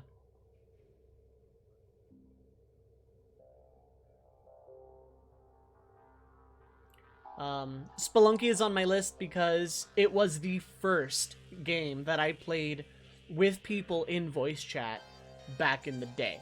Granted, this was before 2013, but it's on my list because it was influential. Otherwise, Metal Gear Rising or something would probably be on this list. But like, back in the day, when I first moved into my first place that had internet in-house, and I met RAR, and I met other people, and actually started using Skype to voice chat and stuff, which I never did in my life before, ever. Spelunky was like the first game that we sat around and played as a group of friends. The first, to my recollection. I don't count Bashi. We just don't. I don't talk about Bashi at all. But it was the first, like, actual game that we sat around and played and chatted about. And as such, was the first game that got me into actually socializing with people on the internet. So it's on this list for that reason alone. Spelunky's fun. It's hard. Don't expect to beat it, but that's roguelike territory. Same with Rogue Legacy. Rogue Legacy was on one of my honorable mention lists, but I didn't play it as long. I didn't stick with it that long, but I loved it. But yeah. Warframe is on this list because I will come back to it at some point. And what I played of Warframe, I loved. I love the game a lot. It knows how to tell a story damn well.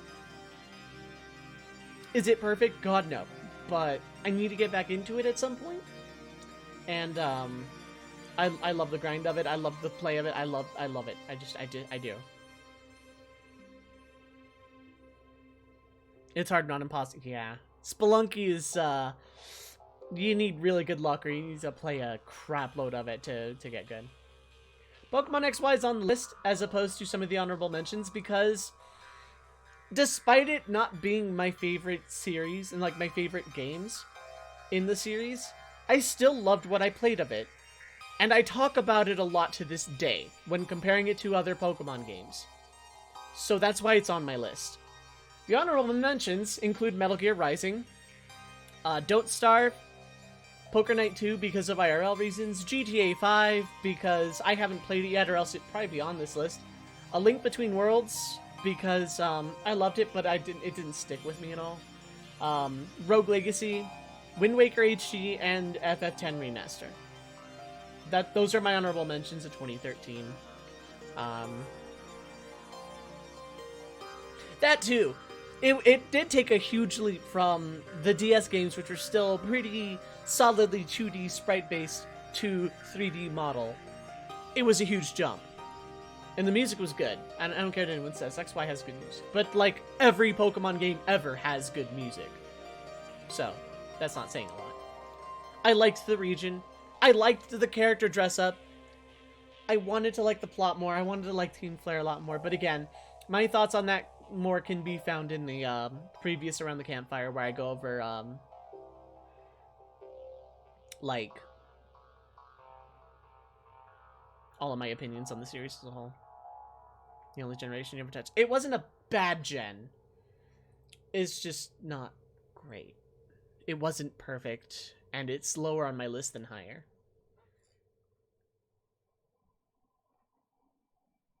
I have to replay Gen 6 and Gen 7 to make that call. If we're counting remakes, Gen 6 definitely wins because Oros is amazing, and I did not like Gen 3. But I loved Oros.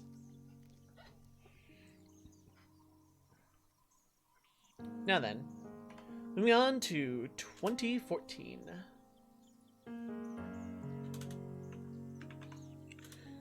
Never played Dark Souls 2. It's probably not even going in my honorables just because I never played it.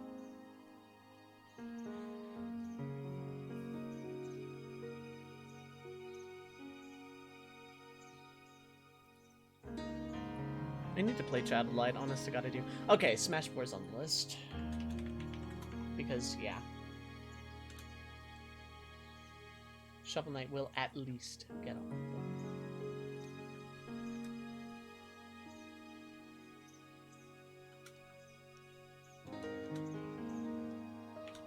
But it's probably making the list.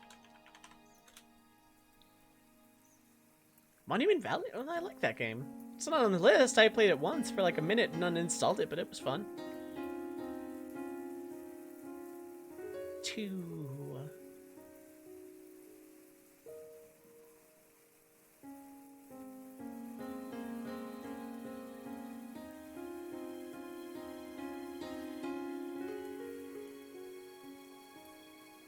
Isaac Rebirth came out in 2014. Okay.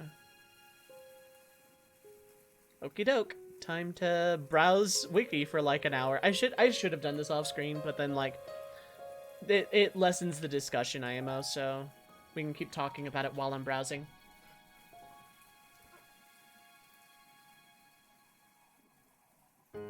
Absorbed, yeah.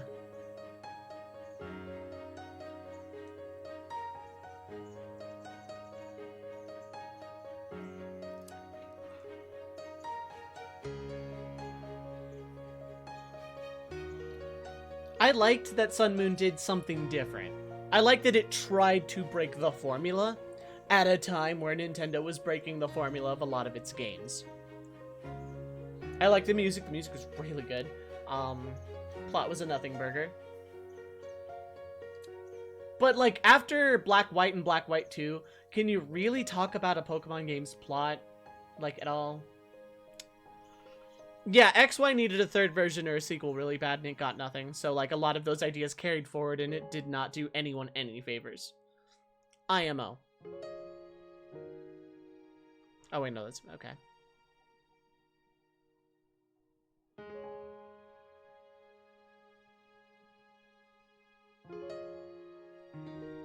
I keep seeing FF 4, 5, and 6 ports, and it's like...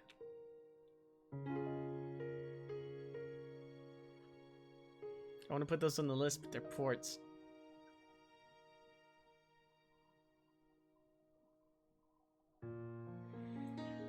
DM me what game, Nov, for PS2. And maybe I own it. That would be really cool, Q, if Ultra Space had been like a Dark World or something. Something explorable.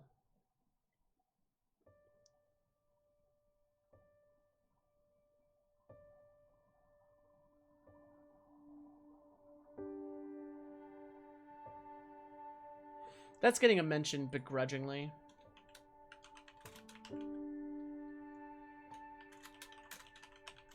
Because I didn't hate the game, but I don't like the source material at all.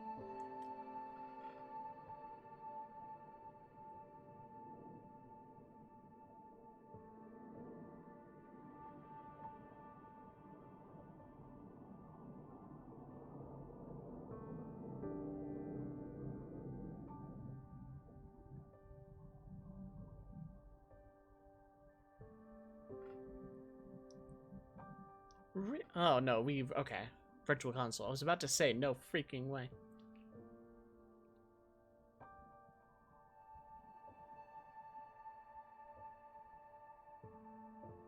That would be cool. An entire game or gen set in Ultra Space would have been really nice. Okay, that's where that's going then.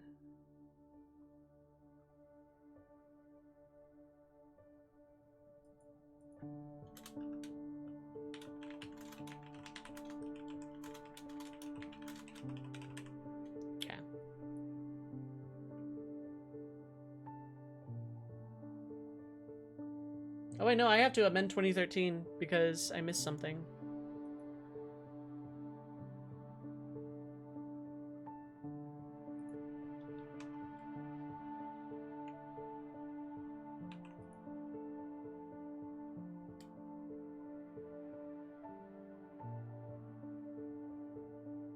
Okay, Spelunky made its point. According to Wiki, it came out on Windows and PS3 in 2013, so... You didn't miss a lot. I've been wiki browsing. I love Spelunky, but... Unless I count, like, the PS4 version and then put it in 2014.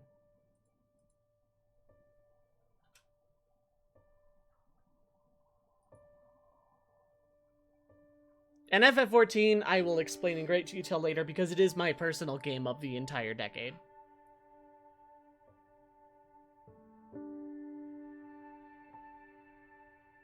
That game is at least getting honorable.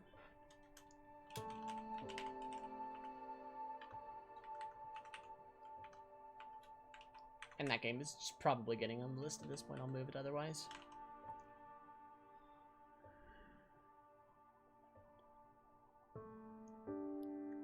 I like that game, but I don't know that I would call it of the year of the decade material, necessarily.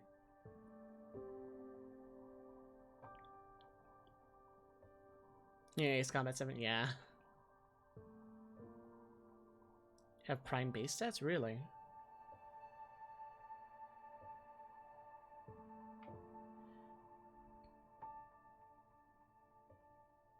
No, it's not at all, Q. Whatever year they initially released globally, absolutely put them on your list. Their games, they count. I'm putting Defo on my list. Oh, I should put VVV on the list again for Ouya, because that came out in 2014.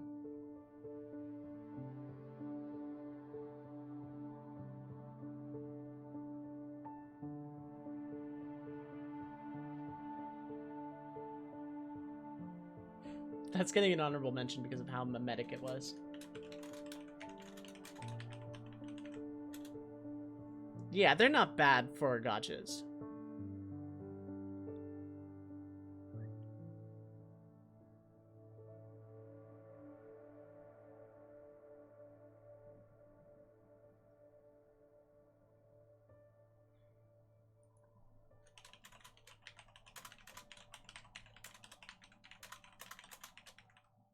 Okay, that can go there. That's getting an honorable mention. It's not going on my list, though. But it can evolve at any... Really?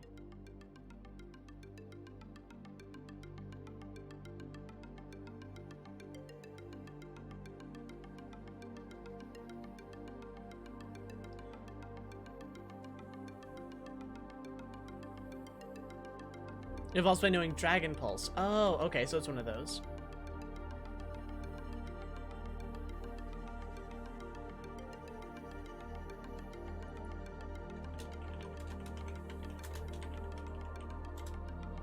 Oh wow, it learns it level 1. Okay.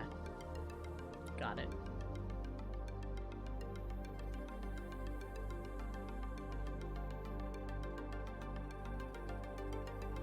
Oh.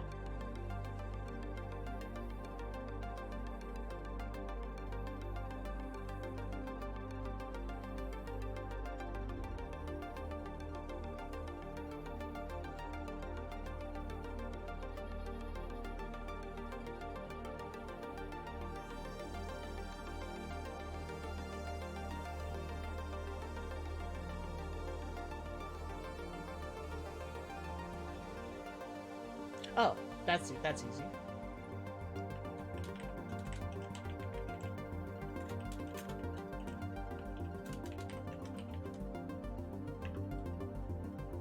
That is a very easy, straight to the list. This is another hard year, I don't know why. It seems like every even-numbered year is just kind of bleh.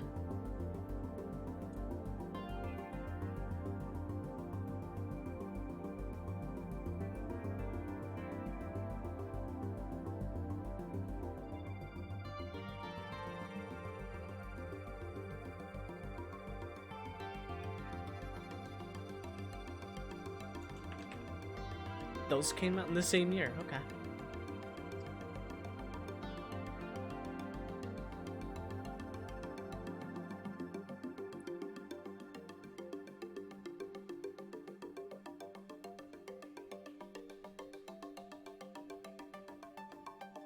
Ah, there we go.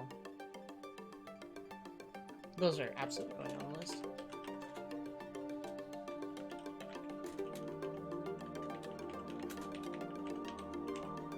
Okay. And then I already put Smash 4 in there.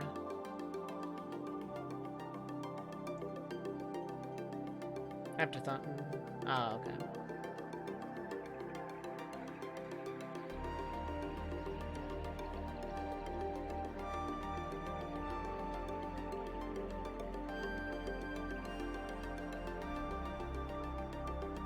I might break my rule for that if I can't find anything better. I will, like, break my rule just for lack of anything else.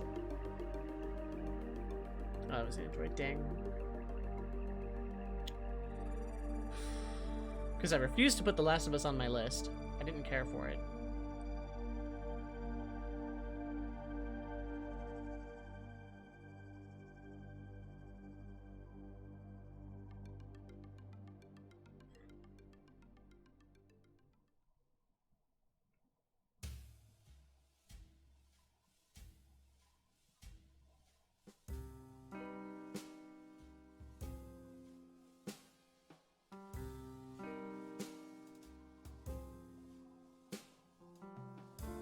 Okay, you know it's screwed. I'm putting Kirby on it.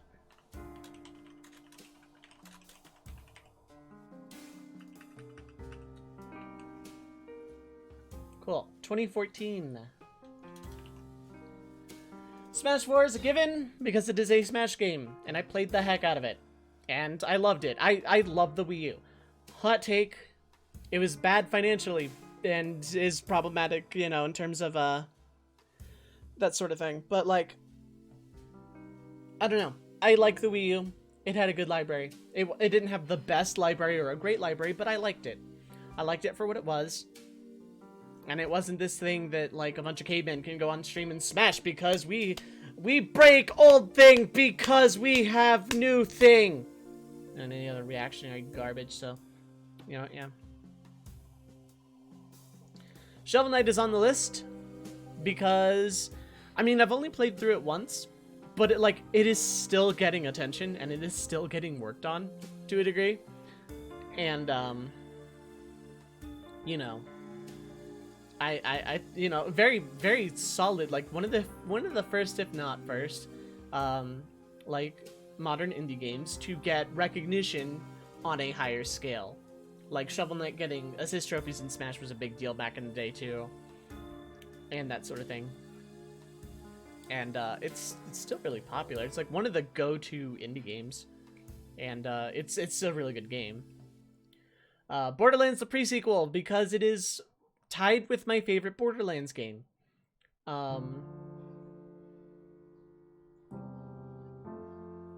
Okay, I thought this was something else for a second. I was about to have a fit. But yeah, yeah, Borderlands pre-sequel, I loved it. Probably one of my favorites. Short, kind of clunky, kind of really glitchy. And all that, but the space and moon jumping and the physics and all that was a lot of fun. Borderlands 2 is probably a better game, but I had a lot of fun with pre-sequel. I felt like the characters were more fun to play as.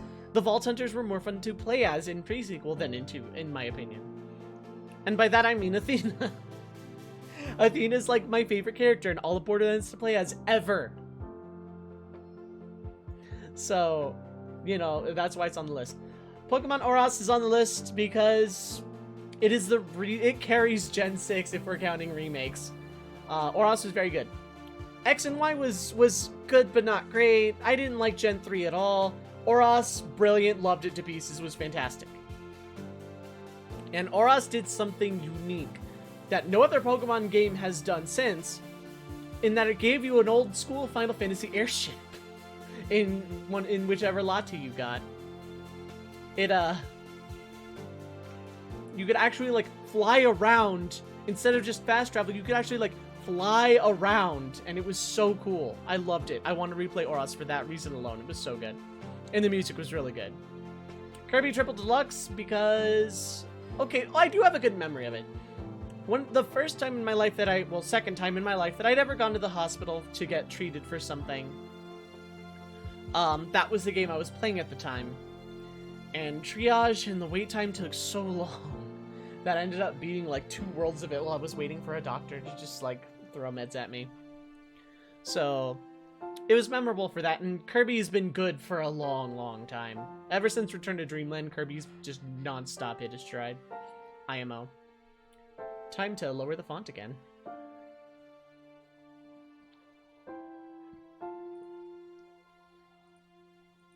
Okay, I've written there. Whoops, didn't mean to actually do that. Trumpets intensify. I didn't like Gen 3, and that's including Fire Red Leaf Green. I'll have to replay Emerald sometime, but I didn't care for it on the GBA, but I don't know.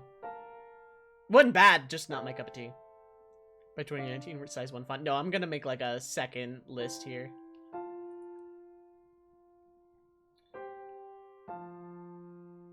I'm gonna have to remove the Around the Campfire title bit, though.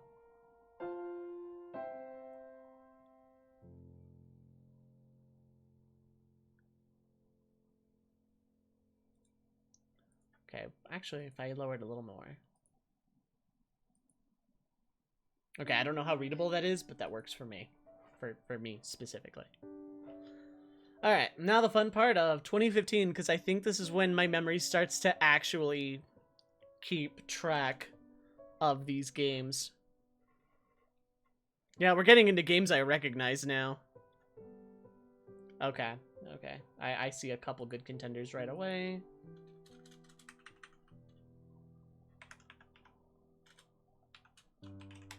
That's a no-brainer. First honorable mention that might actually make the cut. Oh, right, honorable mentions for 2014. Dust Force, because that was a game that like a lot of my friends played to try and get like good times and scores on, but I never really participated in that much. Gods Will Be Watching was a huge meme for my group of friends back in the day. That was a video game and a half. Legend of Heroes Trails in the Sky according to the wiki, but I haven't played it yet. Five Nights at Freddy's 1 and 2 both came out in 2014. They were very influential, but not my cup of tea. I appreciate the memes, and I like watching them to a degree, but they're all jump scares. There's lore, but aside that, no real substance. And South Park Stick of Truth is honorable for 2014. The game was actually pretty good, but I do not like the source material at all. Cool, that's out of the way. That would probably make the list outright the thing I just wrote down, if not for current events.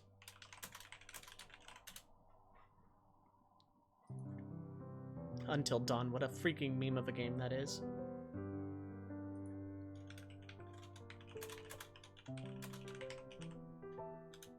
I need to play that. I need to play that. Oh, I know. I'll put Minecraft story mode on here.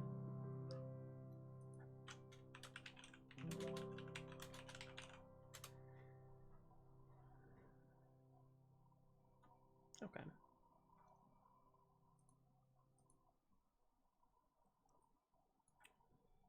The problem with doing this via wiki method is that I'm missing a lot.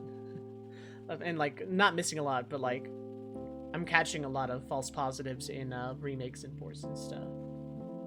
Yeah, the other half of the years are gonna go on the right. That's just a theory, game theory, Jesus. YouTubers of the decade, definitely not game theory. Ever. I don't like them. Worst games of the decade. I looked at that, yeah. Minecraft story mode, Jesus. So bad. I want to put that down. I'm looking at a game title right now, and I want to put it down in my honorable mentions, but mentioning it on stream would not make me look good at any capacity, so I think I will pass.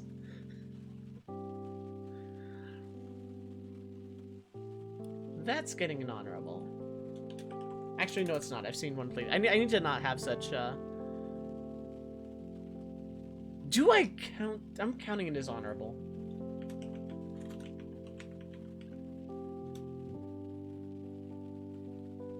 No, it's not a Senran Kagura game.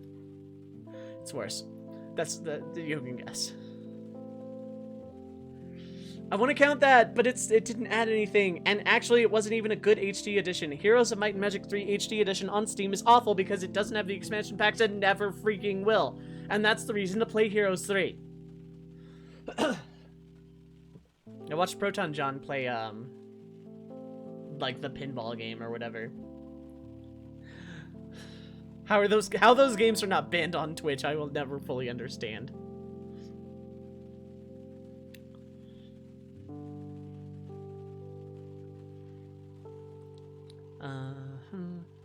Looking through my list. I've never played Senran Kagura or the other game I was looking at. When it was a Musou wannabe. That would work, actually. That came out in 2015, are you sure? Didn't make the list, but...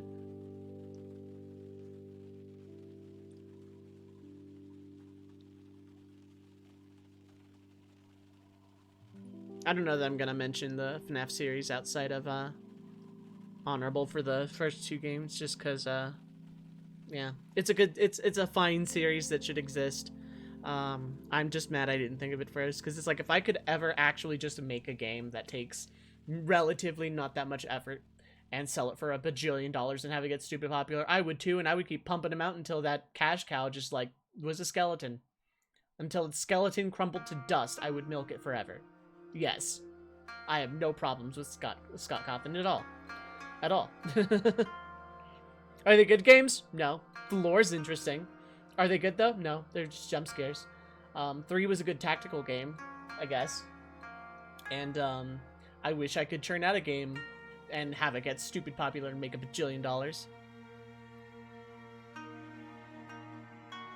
Abso-freaking-lutely.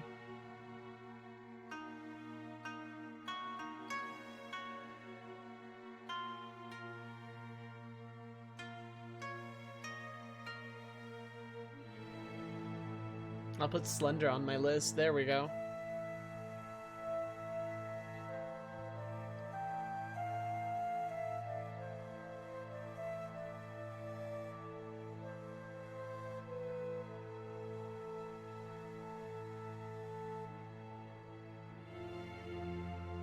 What do I have written down? Okay, just that. Okay, well, I have enough technically to fill a list if needed.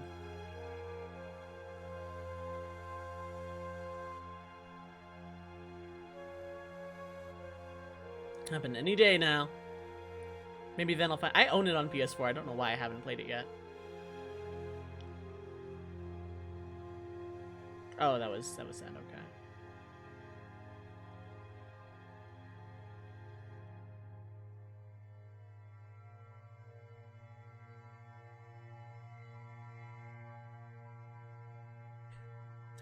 There we go. I'll put Hatred on the list. 7.5.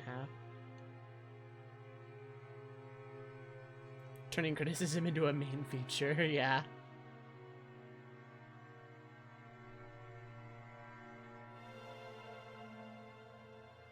Yeah, no, that's fair, Q.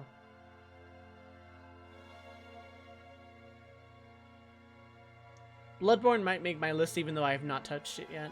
I want it.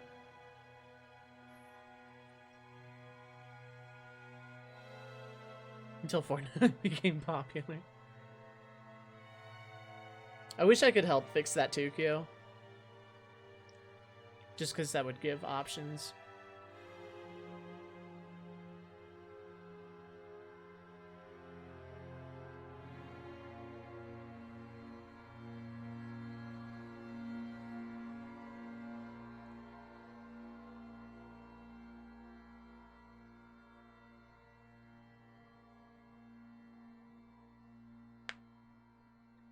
That one hurt a little bit. I did the PS5 launch save for it.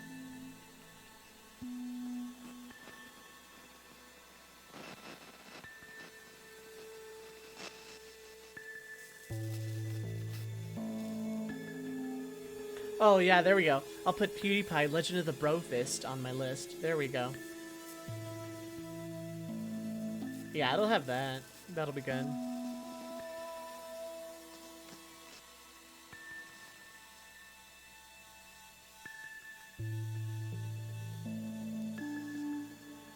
Minecraft story mode.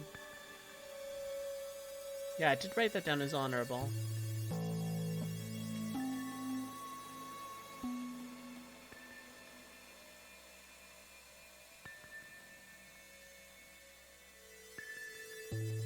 Ah, really? I hope so too. Honestly, what'll sell a console for me personally is true, full backwards compatibility. That's what would sell it for me.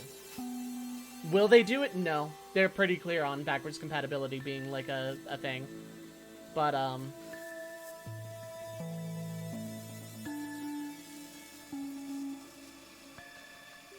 for me to buy a new console, the new games for it has to be pretty good. Like, you don't sell me on a console, you sell me on the games. Halo 5 does not even get an honorable mention. I don't even care.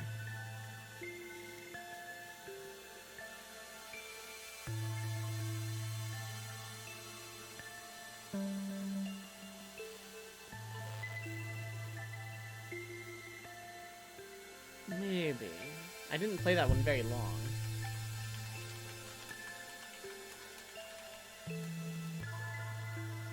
I've never tried them, I never will. I was subbed to PewDiePie for like a couple months. I admit that on stream. I was subbed to him for a few months.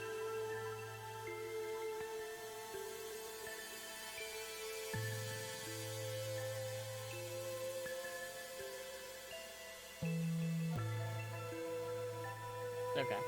I have enough to make a list. Okay, those two for sure.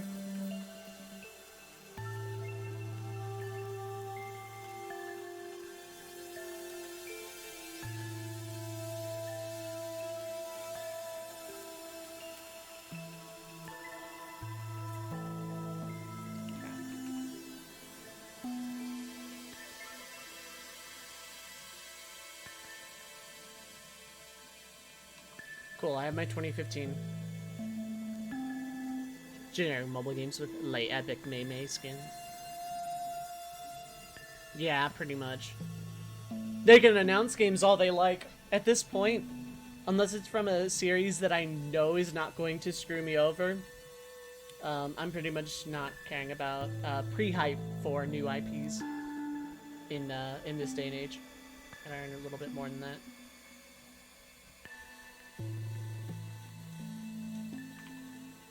Okay. Okay, this works. Surprising no one Undertale is on this list. I shouldn't even really need to talk about it, but it's on the list because, yeah. It stuck with me a long time. The fan base wasn't great for a long time. Probably still isn't. But the game itself will always remain with me. It's like top 10, top 5 tier of all time. It was really, really, really good. I loved it a lot. Rocket League is on the list because it gave birth to the Charles V. Sportsworth persona, and this sports commentator voice as well. On top of that, yeah, we played it a lot, me and a group of friends, back in the olden times, back when I, moved into another place and had a decent computer that could play video games. We played Rocket League a lot, and I got this old sports voice to celebrate. And because it stuck with me that long, it's on the list. 2015 was kind of a try year for me. It's like, another port of Minecraft. Mario Maker's on the list. I didn't play it very long, but I watched it for a ridiculously long time, and I watch Mario Maker 2 to this day. Yoshi's Woolly World is on the list because I played the demo, so I count it. But also because that game, it was Daikon's stream of it is why it's on this list. Because I was in a really, really bad spot, and that game basically cured my depression. Did it really? No, but like there was a lot of other factors that went into it. But like the game was so good and nostalgic, and also really cute and fun. And it's what got me to start participating in other people's streams more often. So, can I duplicate this?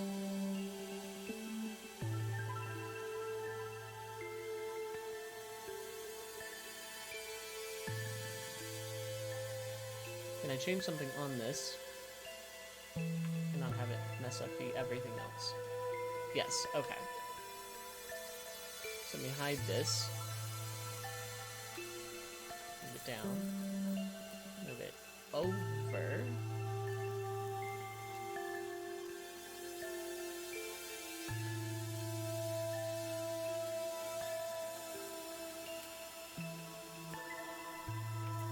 There we go. While I'm like talking about stuff. Yeah. And Super Mystery Dungeon, it wasn't as good as Sky, but I did play a lot of it, and it also got me through. Like 2015 was kind of a rough year, and Super Mystery Dungeon did get me through a couple of difficult spots, you know. And honorable mention wise, pretty much a remaster of Grim Fandango and Ori and the Blind Forest, which would have been on the list, except I didn't play it. I have not played it yet. And I can't think of that much else that came out in 2015.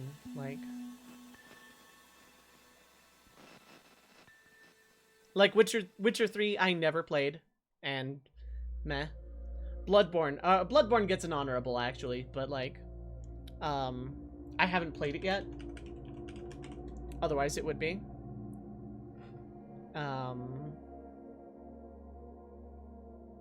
Fallout 4, I watched, but didn't care for outside of that.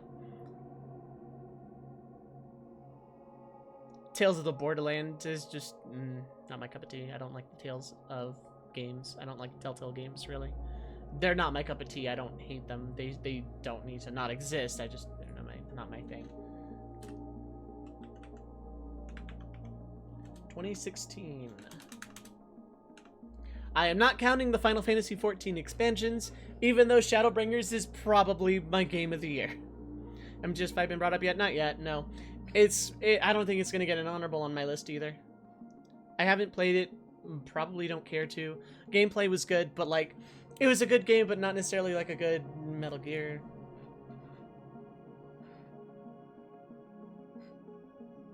List invalidated.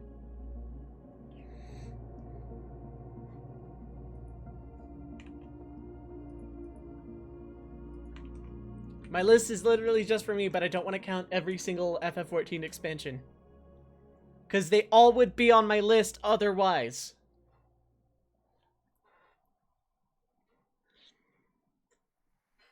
Shadowbringers is my game of the year for this year by a mile. Easily. That gets an honorable right away. First off, let me look on the general list here.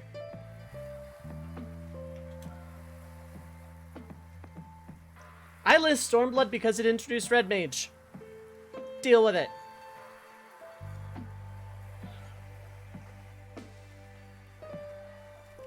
Okay, that's getting an honorable. I don't know that it's getting on my list though. Because I don't play it to this day or anything like I did the other one.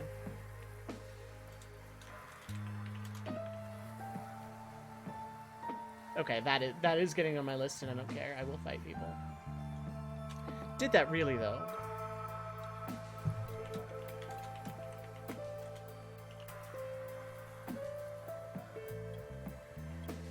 Oh, that's on the list. Easy. Wish I played more of it, but I want to. So I'm counting that.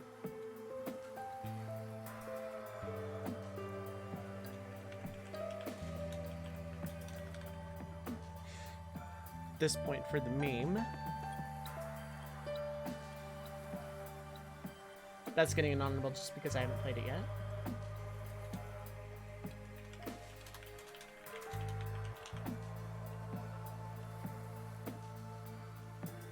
Oh, I know. I'll put Super Mario Run there. That'll be good.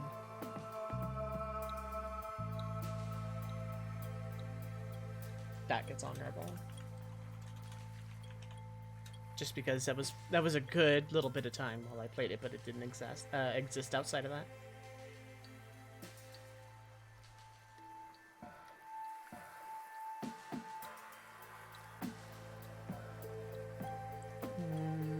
I should, but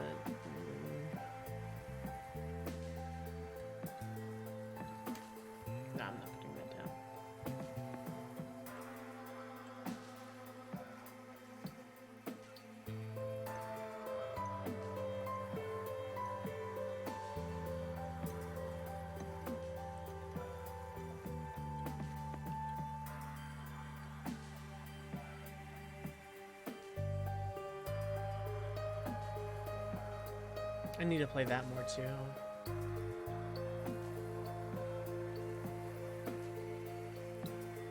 Yeah, but I've written that down.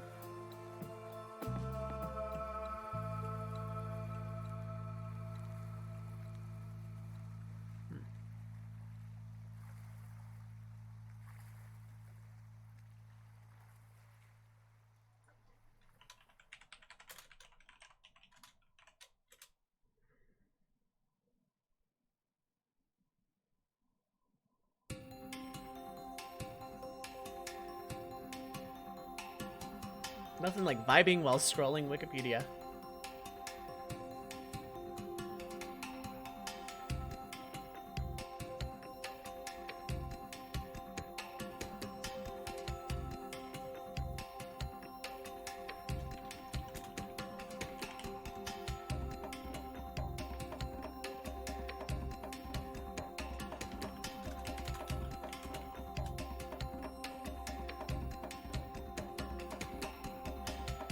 I knew FF9 came out on mobile before PC. I knew it. Called it. Did change enough to warrant it on the list. I kind of... Do I count that? Because it wasn't a full from the ground remake. It was very faithful recreation of the original game with like some cool added stuff. But it didn't really add anything content-wise to really justify.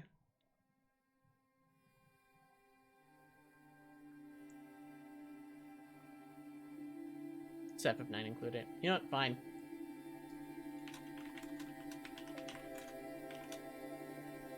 Fair enough then. Cause like it's in my top 3 Final Fantasies. 9 is amazing and fantastic and perfect and flawless, and I love it. Some of that's a little exaggerated, but I do love the game a lot. I want to play it again really soon.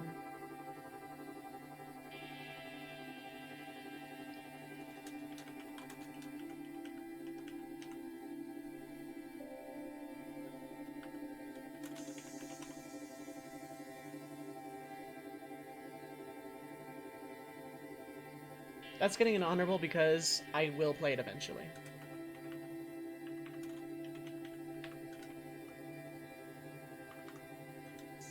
There's no version of accurate.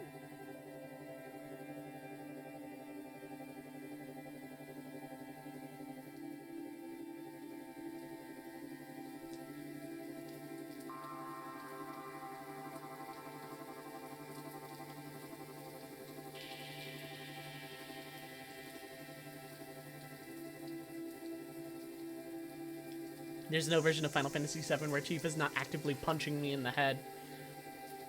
Every character is a succubus. That would be cool. It's called Disgaea.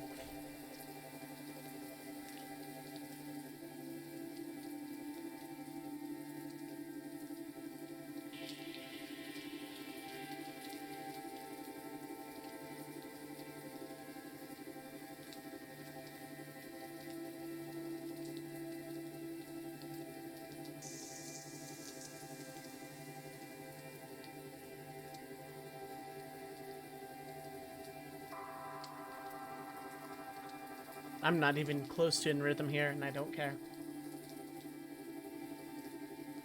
Players using a Pomander of Lust. You couldn't even have that unless you went into a floor with 3 already, and then a 4th in a chest. That you just have to, like, everybody pop one at the same time.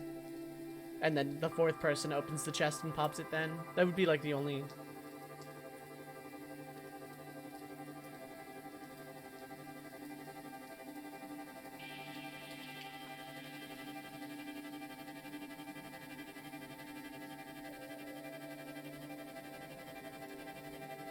Or we only have 3 players in the party. Yeah, that too.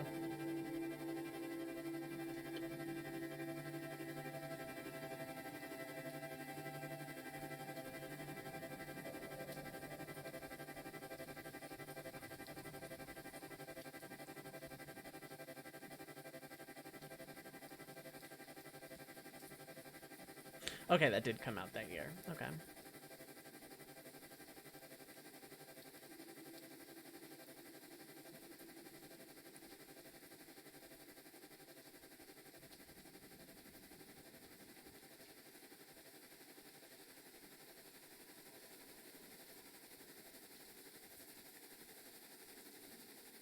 When did Yakuza 0 come out?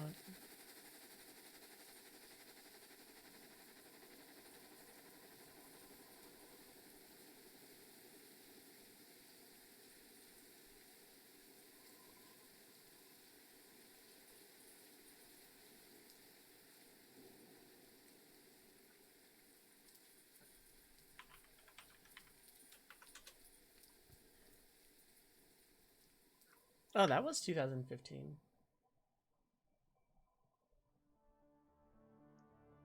Could probably replace Yoshi's Woolly World with that in hindsight. But I haven't fully beaten the game yet, so that feels unfair.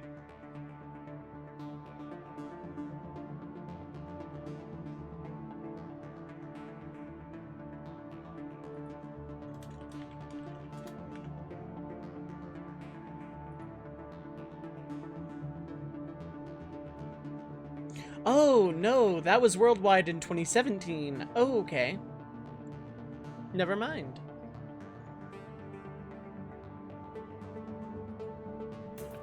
That's why I hadn't run into it yet. Okay, I have one spot left for 2015 or 2016 here. Where do I put?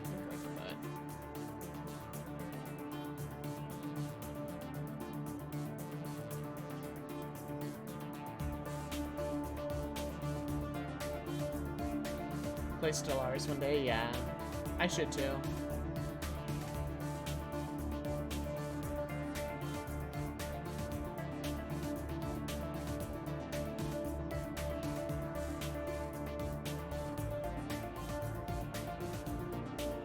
Do I just blind faith put Valhalla in the spot knowing that I'm probably gonna love it when I play it eventually one day?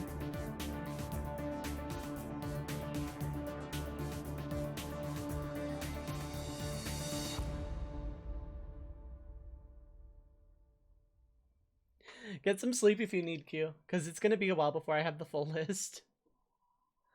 I don't want to keep you up all night.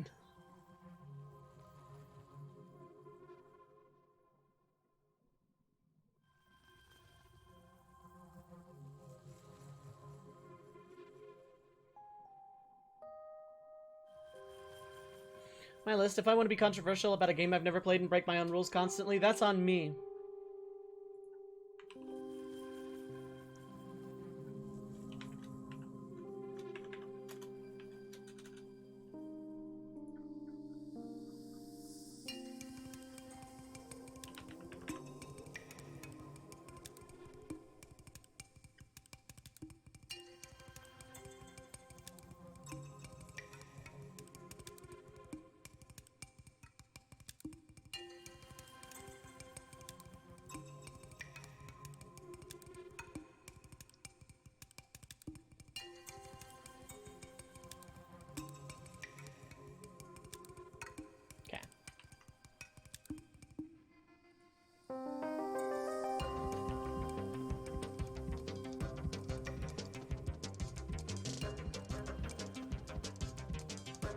Okay.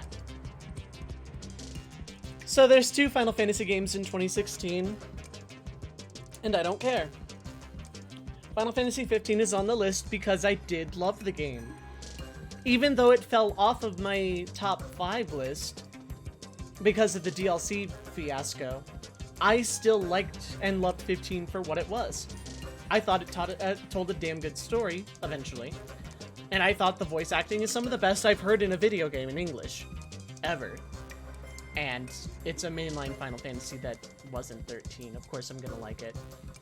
Final Fantasy IX is on the list because it's Final Fantasy IX. Don't need to explain that. And I guess it did change enough for me to count it. I'm putting it on this list. I don't care. Stardew Valley is on the list because I played the crap out of it when it came out. I loved the game a lot. And I have always, like, I've spent the last, 2 years going, God, I want to go back to that game someday. And then I never do. I don't know why. Because I love the game a lot. That wasn't the main issue with it. It wasn't that people expected it to be, 13. It's that, A, people weren't happy with the change to full action RPG. People didn't like that. I liked it. And a lot of people liked it. It was a good, popular game. The main issue with it was the plot. in that it kind of fell apart halfway through, and we ended up asking a lot of questions of what happened to this character, what happened with this plot thread, why didn't this character do anything, that sort of thing. That was like the real main issue with it. People did not want another 13 at all. I don't know a whole lot of people that want another Final Fantasy 13, but it's not a huge list. Pokemon Sun Moon is on here to make Rona angry. No. It's on the list because, like I've said before, it may not be the best Pokemon game, but it tried to break the formula, and I respect that. It was kind of a mess, and I like that there was stuff to do after the game compared to XY. In that there was rematches and stuff, but overall, yeah, it wasn't the best, but it was still, you know, a good game for its year. I enjoyed it. I did enjoy it. It was still a Pokemon game. I still had fun with it. That said, I agree with Q. It's kind of really heavy on the cutscenes and tutorial and handholdiness, and Sword Shield kind of really got the message with that. Valhalla is on the list because a lot of my friends love the game a lot and really, really want me to play it. So I am trusting my friends in that I will probably feel the same way because it's being not pushed onto me in the same way that a lot of recommendations are, but it's being recommended in a way that I'm probably going to enjoy it. So it's on my list because of its influence indirectly through peer pressure on Twitter. I'm gonna move my honorable mentions to its own text file at this point because it's getting so cluttered. Honorable mentions include No Man's Sky, and yes, back in the day, on release, a streamer I used to watch and don't anymore played it for 8 hours straight, and in that 8 hours, I had a lot of fun watching it. I didn't know about the marketing. I didn't know about the empty promises that were broken. I didn't know about any of that fiasco. All I knew was the 8 hours of what I was watching was enjoyable. And now apparently it's a good game. World of Final Fantasy because I need to play it and people say it's really good. Pony Island because that was a fun stream. That was a good game for that however long I played it. But I kind of, you know, it stayed with me, but not in a really strong way. Twilight Princess HD because Twilight Princess, it almost made the list over Valhalla, but peer pressure. Job Simulator because I played the hell out of that at a friend's house or at my old place with my roommate for like 3 days, and I had a lot of fun with it. Dark Souls 3 because I need to play it, and I don't know which I'd like more between 1 and 3, but eh. And then Kirby Planet Robobot, but because I haven't played it and there wasn't enough peer pressure to put it over Valhalla. Also, Overwatch was made the honorable mentions. It's Overwatch. I want to like it more than I do. Cool. I like the character designs. I know a lot of people on my friends list will not shut up about Valhalla. Not in a bad way, but like, and these are people whose opinions I trust. Okay, that's easy. 2017 has a dead ringer right away.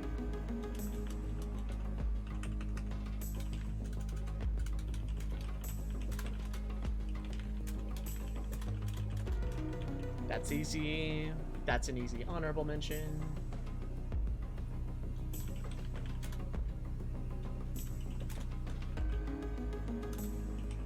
That's an honorable mention because I haven't played it and I'm not going to. That's on the list.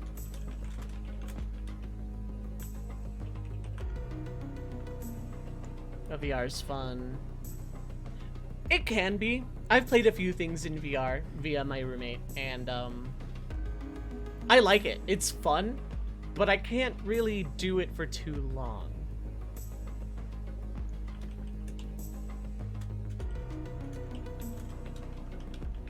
I'm putting that on my list. I don't care. I know it's going to be good on the list.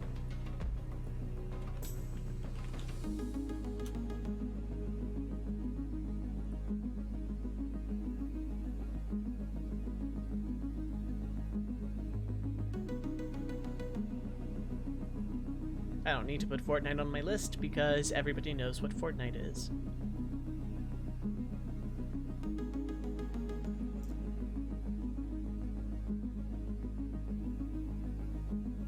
keep meaning to borrow that. Oh, no, wait, yeah, no, that's easy. I almost forgot something very important. I'm almost gonna token through 2017 because my list for 2017 is a lot of good stuff came out in 2017 that I loved. So, this one's gonna be pretty quick. I already have 4 things down. I haven't even opened the wiki page yet. I don't know that I count that. I could be lazy and finish my list right now, even.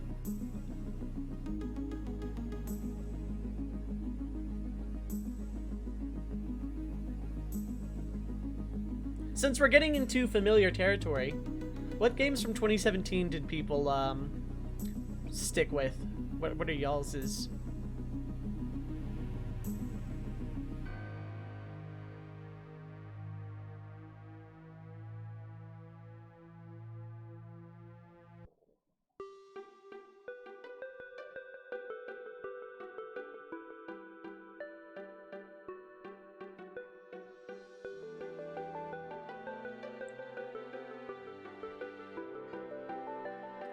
I'm just scrolling through the wiki. I'm looking for a 5th here.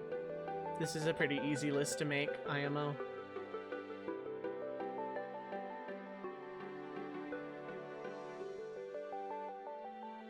I could be lazy and put that, but I never played it. That's the problem. When I put up the list, a lot of people are gonna...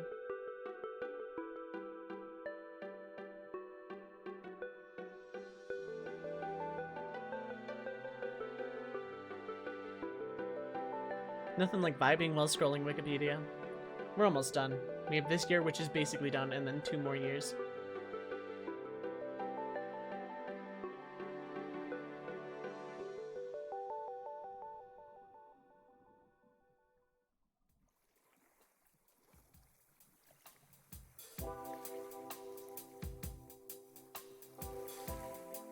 This is the Dovei dating sim music, apparently. Do I be lazy and add something to this just to make Rona mad, or do I not? Do I add Ultra Sun Moon to this list? Just to say I had a Pokemon in, like, every single year. Okay, well then we're done with this list, if that's the case.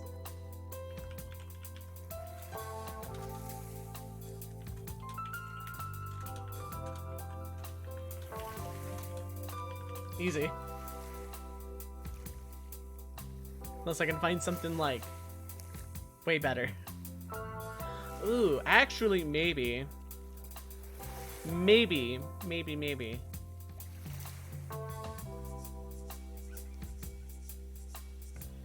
Actually.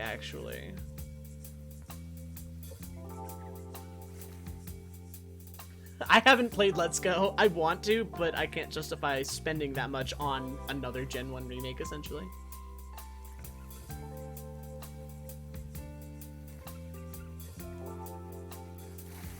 So Let's Go is actually, surprisingly, probably not making my list unless it's a filler.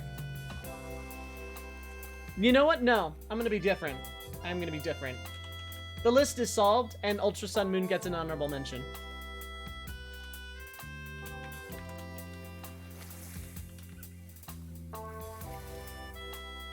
The other Gen 1.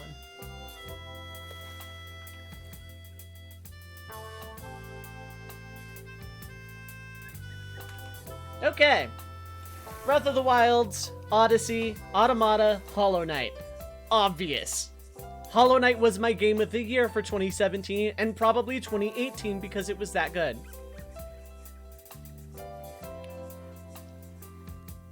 This was a very easy list to make for 2017. A lot came out. Breath of the Wild broke Zelda's formula. It shattered it. It threw it out the window. It didn't even look back. Is it perfect? No. But is it good? Hell yes it is. I love that game. I've played through it twice. The first time I played it, I was borrowing my roommate's Wii U copy. And I played it until my Wii U froze, and basically that was my signal of I should stop playing video games for the day. I borrowed it like that afternoon and played it all the way through the middle of the night until my Wii U froze. It literally froze. I restarted it to make sure it still worked, but I literally played it until it froze. Then I streamed it, like, long after the fact. It was... Mario Odyssey I've played through 3 times, completely. Twice on my own Switch, once on my roommate's. One of, if not my favorite Mario games. I loved it. Nier Automata, I have technically started playing it. It is my current Discord LP. It's on the list for the music, and because I know it's going to be one of those games. I am just fully aware. Hollow Knight was my game of 2017. Probably favorite indie game of all time. Yes, including Undertale. Hollow Knight was that good. Silk Song will be game of 2020, probably. If it comes out in 2020, that'll be the game of the year. I've already decided. I am going to LP Silk Song. I will never shut up about Hollow Knight, ever. Like, I don't know how much more clear I can make. Go play Hollow Knight. It is really, really, really fucking good. Hard F. Good. It's good. It is one of my favorite games of all time. Hollow Knight is amazing. Demo makes the list over Pokemon because Demo was the first mobile game to give me feels TM. It gave me actual emotional impact, and it's the only rhythm game I've ever felt actually connected to and decent at. I love Demo. If I could stream it somehow, I probably would. I'm bad at it, but I probably would. I love it. And it had a huge impact on me that year, and I still play it from time to time. The music is really good. It has inspired a lot of my writing, the music from Demo. Even though it's like just, you know, collaborations and collections from other artists and stuff, it doesn't matter. That's what gave me a lot of muse and inspiration. Take care, Miho. Thanks for hanging out. I appreciate everybody that's stopping by that has had to take off in some form or another. But yeah, 2017 is probably my year of the decade gaming-wise. Because, like, making this list took significantly less time. I gave a token skim to the wiki. This was a very, very easy year to quantify. 2018 might take me a little longer. Honorable mentions for this year, because I skimmed the wiki, there's not a lot. Horizon Zero Dawn, Resident Evil 7, Pokemon Ultra Sun Moon, and Cuphead. Those were my honorable mentions. Cuphead for its art style and nothing else. And Horizon Zero Dawn because that game kind of pleasantly surprised me for, you know. I was watching my roommate play it. I haven't played it yet, but I remember really enjoying it. And main character's a lot more genre savvy than most Western RPG protags. Okay, 2018 is going to be difficult. Actually, no, it's not. I already have one.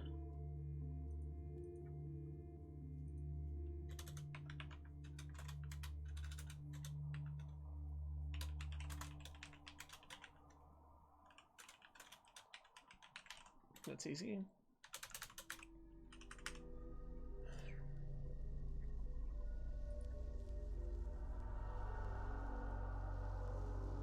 What came out last year that stuck with me? Probably not a lot.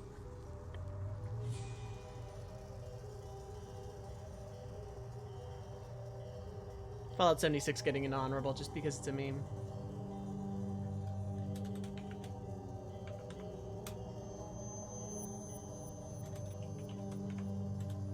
Overwatch came out in 2016, and it made honorable. God, I may have to put Let's Go on for filler. I was joking.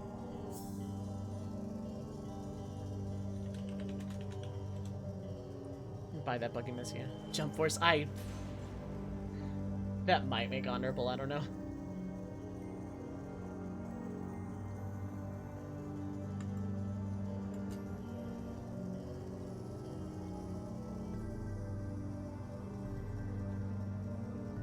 Oh no, I'm thinking there's something else there.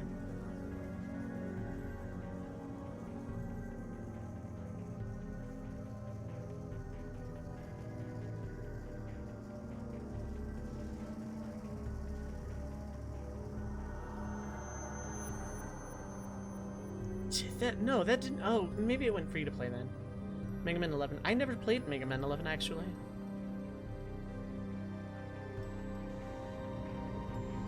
Oh, that can go on there. Haven't finished it yet, but...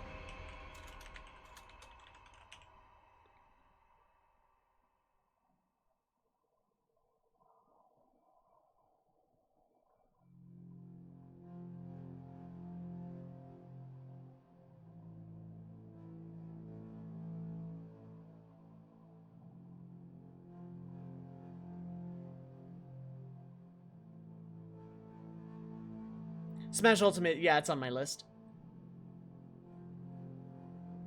Probably my game of 2018, I'm not sure though.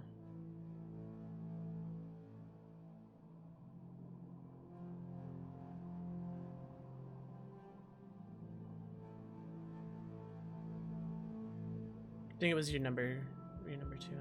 What was your number 1 of last year? Because like we're getting more recent, so like it's a lot easier to say what are people's favorite games that came out recently and say close enough. Yeah, that's going on there. I've not played it, but I played the demo.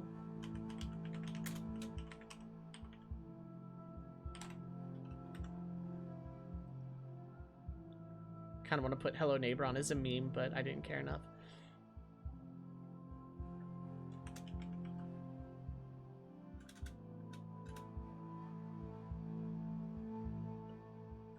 Do I just put this on and count it? Yeah, okay. I probably should have put Yakuza 0 in for 2017 instead of Demo, but whatever.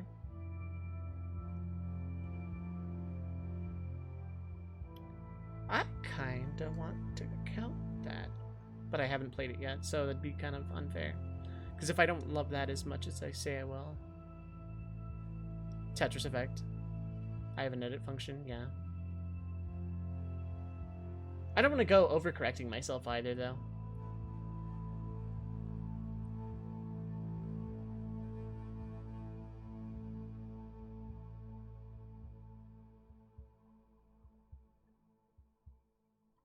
It's honorable because I haven't played it and don't care enough.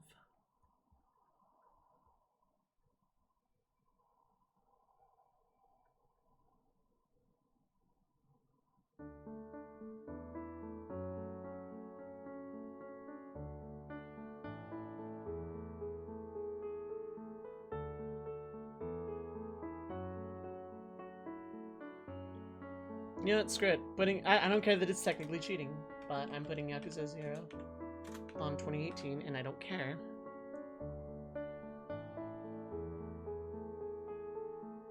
I meant to try Soul Calibur 6. Honest to God, I did.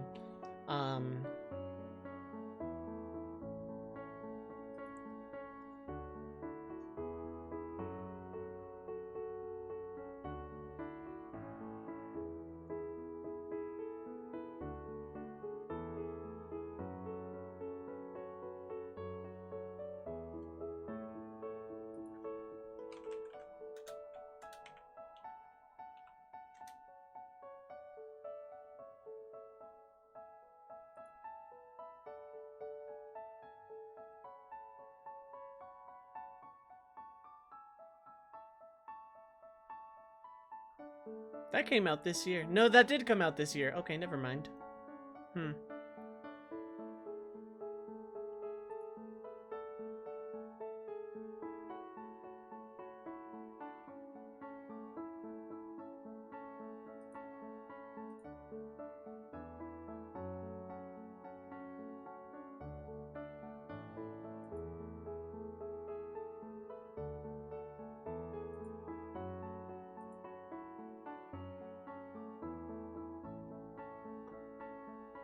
Yeah, I didn't play a lot last year, I guess. Not from last year specifically.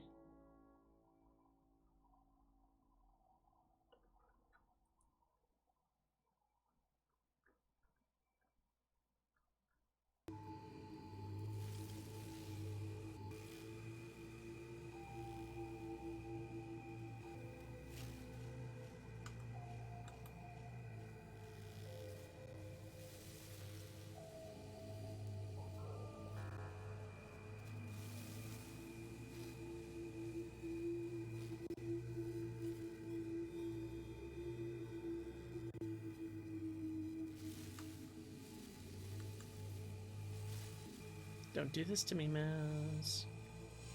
I remember specifically having trouble trying to come up with a game of last year and just basically said, screw it, Smash.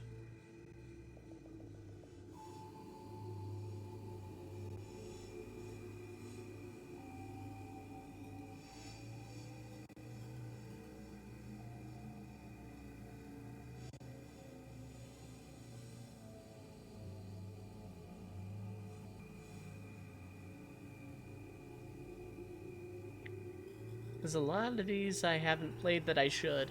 Celeste should be on my list, but I haven't played it yet.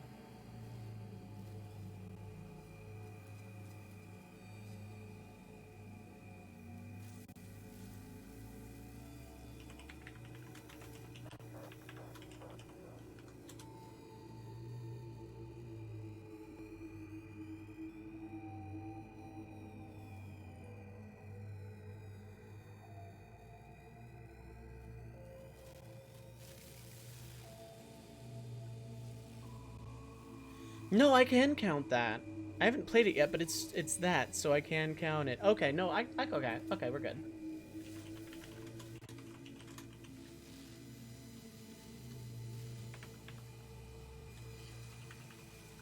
Okay. I have my 2018.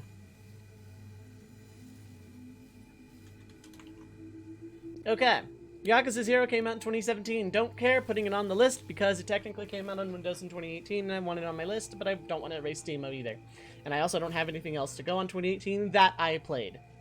Smash Ultimate, don't even really need to explain it. It's probably the best Smash, the best Smash game.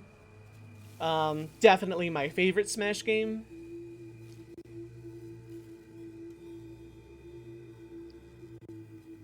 You only even played 5 games. Stormblood because you didn't play 6 games. Odyssey, Breath of the Wild, Automata, yeah. I don't even hate Melee. I just not a big fan of the Melee worshipping side of the Smash community. That said, I'm not a big fan of the Smash community as a whole, but I like the game. Kirby Star Allies is on the list because it's a very cute game and everybody should play it if you have a Switch. Period, end of story. Octopath Traveler because it gave me a lot of Bravely Default feel vibes from what little I've played. Keep in mind. But I played enough of it to say technically it gets a spot on the list. Yakuza 0 because it's my list and I don't care. Dragon Quest 11 because I don't want to put Let's Go on this list. But also, you know, from what I've seen of Dragon Quest 11, it's really good.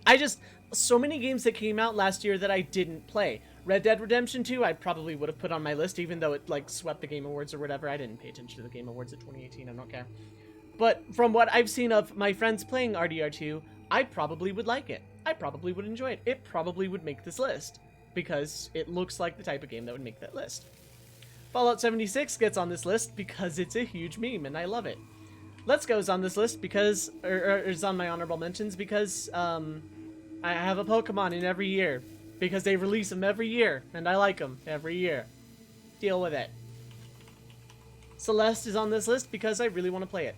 I've been dodging spoilers on it, so I guess I want to play it pretty bad. I don't know. 2019 is going to be difficult. Because... yeah, a lot of games that came out this year I didn't play either. Sword and Shield is on the list for sure.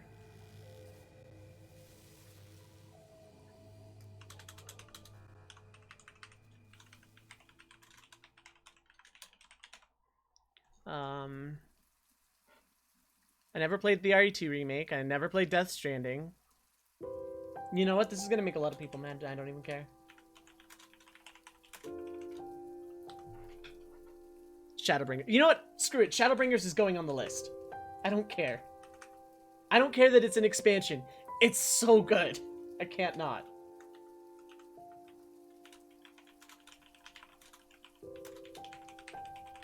It's basically, in and of itself, its own thing.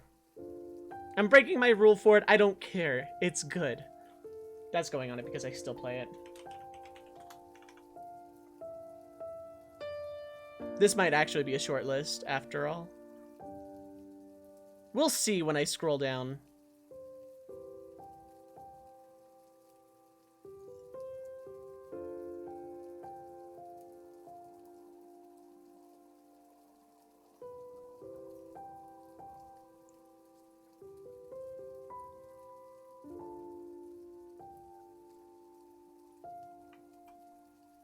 Oops.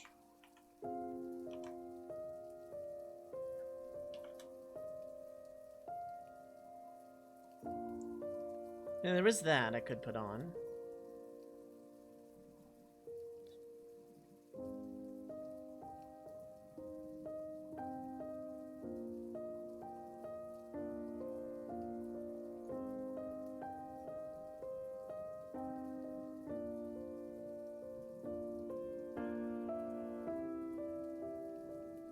Yeah. If it had like a prelude or you know, the story so far, it would have sucked for those of us if it were not skippable, who had been playing the whole time, but it would do wonders for how we got here, for sure. Like, I think that would... The story crunch for, like, A Realm Reborn needs a story crunch. It just does. It needs a story crunch real bad.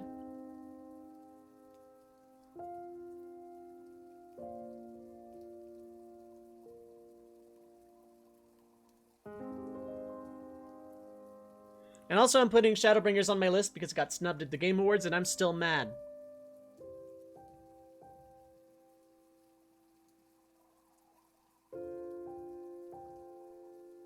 Although, apparently getting it. Yeah, I hope so.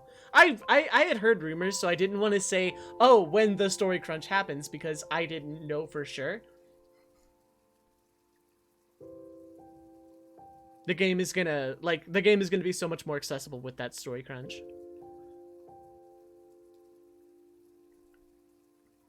Like, first off, just cut 2.1 to 2.3 entirely. Just have the fights, the trial fights, but cut down on, like, everything leading up to those fights.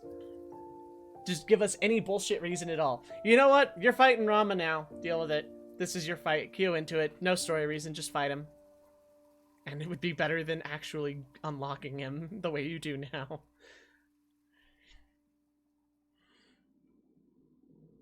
I'm not gonna bother with a, honorable mentions of this year because we all know what came out this year. Because most of it is, boy howdy do I wish I could play X. I could bookend and put Halo Reach back on the thing. Have it in the first and last year of the decade.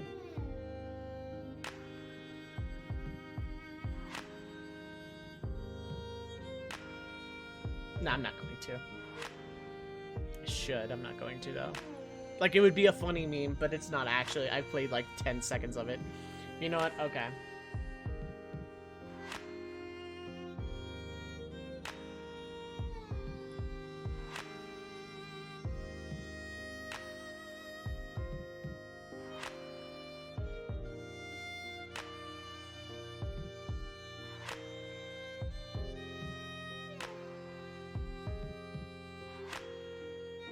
I'm gonna put one more game that I have not played on my list that I want to and would enjoy, and it's a meme. Okay. I'm not doing honorable mentions for this year because then I'm gonna do like the recording of me talking about all of it. You know what, actually? Yeah, that's unbalanced. I know what I can do.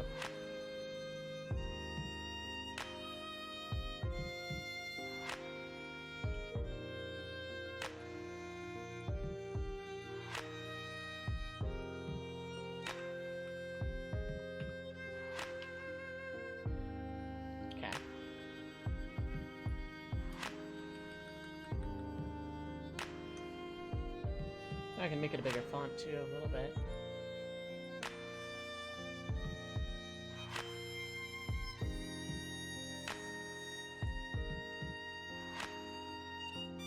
Oh, yes and no.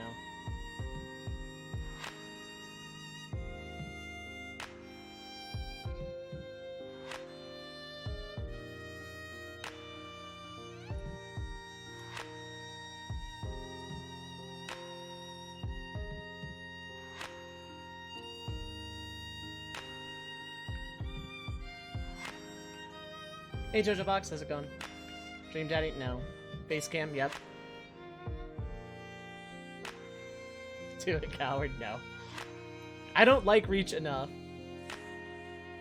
Yes, that should absolutely not surprise you. Final Fantasy is my favorite video game series. Always has been, always will be. I doubt that will ever change. Ever. Final Fantasy would have to drop the ball so hard, and another series would simultaneously have to pick up that same ball and run with it for miles. For that to outclass Final Fantasy to me. Now, this list is for me only.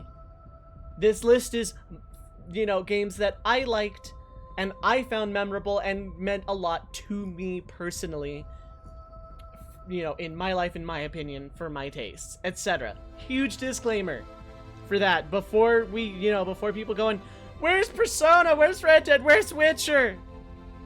Don't care. Didn't play him. Didn't care. These are my games of the decade. These are my personal top 5 every year games of this decade.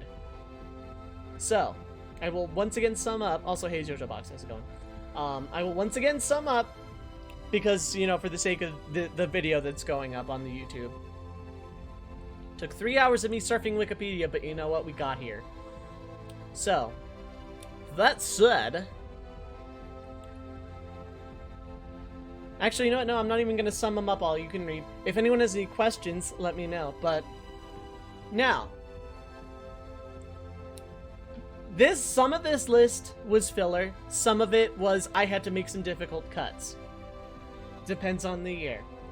So when a Twitter post comes along saying, you can only pick 3, no honorable mentions, no buts, nothing, only 3 for the whole decade. No, absolutely not. I cannot do that because there's so many. You have everything ranging from Pokemon Heart Gold, Soul Silver to Shadowbringers. From Birth by Sleep to Cage 3. Like, I can't pick just 3. FF14 collectively, not just Shadowbringers, but collectively, FF14 is my personal #1 game of the decade.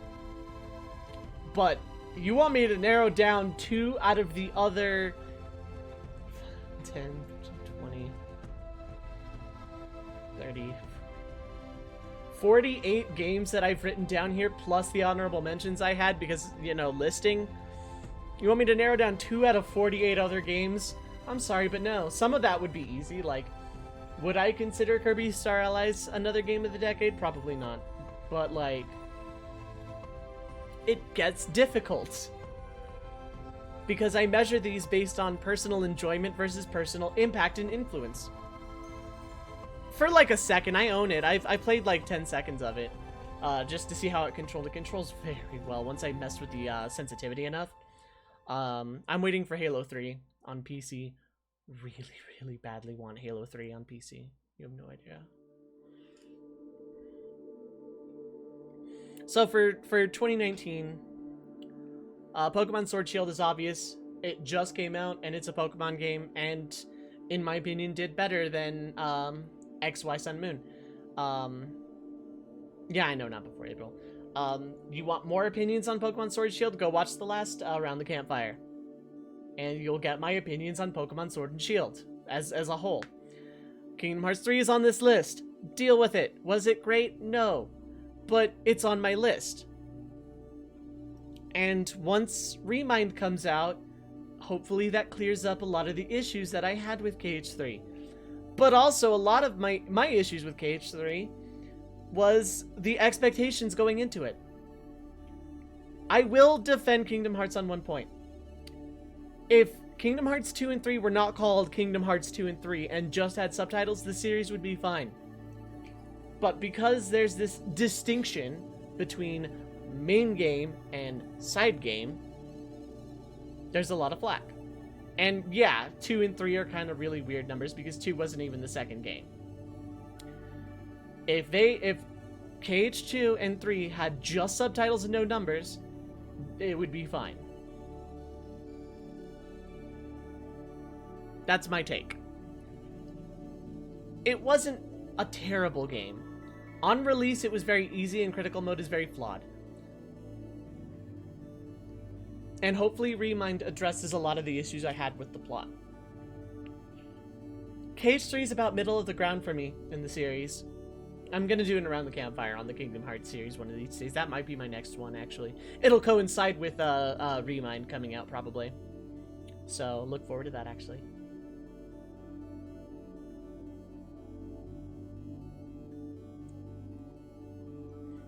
My favorite Halo game is 3. I don't know if I like Reacher 1 more than the other. And then 2, then 4, then 5. And I've never played 5, and I'm never going to, I don't think. I don't care enough. I didn't buy the books, so I can't play the campaign. Sorry, 343. But, I shouldn't have to buy all of these Now, I have no problem with a game's lore having those novels and having that supplementary material, as long as it's never mandatory to understand a game. The second you make that mandatory, I don't care. I will buy them all day, every day if it's optional, but you make me do it, and I don't want to. Gaps between main games won't be so huge. I still don't think main game is a proper descriptor for 2 and 3. And so, like, yeah, Chain of Memories, that's a side game. But Birth by Sleep, not as much. In my opinion. Tetris 99, because it's the only Battle Royale I like. It's the only Battle Royale I've ever played, and it's the only one I like, and I'm probably going to play some after this. Because my Switch is hooked up, and I can do that. Untitled Goose Game is the last of the blind faith category. But from what I've seen of the game and the memes that spawned of it, that is a shitpost I can get behind. And Shadowbringers is my game of the decade. That's just how that's just it. Final Fantasy XIV is my game of the decade. There is no game on the planet that I have sunk, God, how many hours now? 4,000 hours. 4,123 hours. There is no game on the planet that I have sunk that much time into. At all. I have never poured so much of myself into a game as Final Fantasy XIV. Ever. Its story is, especially Shadowbringers, is worthy of being called a numbered Final Fantasy. Final Fantasy XIV is amazing. Shadowbringers is fantastic. Borderline flawless. And it's my game of the decade. By like a long shot. Ever since I first started FF14, I was hooked right in, and it never, okay, it stopped from the post 2.0 patch quests, but it almost didn't stop from the word go. Goose is in my bucket list. I'm probably getting it on Switch though. I don't think I'll be getting it on PC. So I don't know what highlight is going to be what. I'm going to highlight like the list as a whole, as part of my like, you know, around the campfire. But these are my games of the decade. I saw a tweet that said pick 3, no more, no less. It has to be only 3, and it's like, well, yeah, 14, but what else? Because like I love Pokemon Sword and Shield, but I wouldn't call that a game of the decade. Like, I feel like a lot of the best of the entire decade would be weighted really heavily towards recent because of obvious reasons. If I absolutely had to, just kind of a knee-jerk reaction in no particular order, FF14, Hollow Knight, and Skyrim probably are mine. But that's not a true faithful list. Maybe replace Skyrim with Breath of the Wild. I don't know.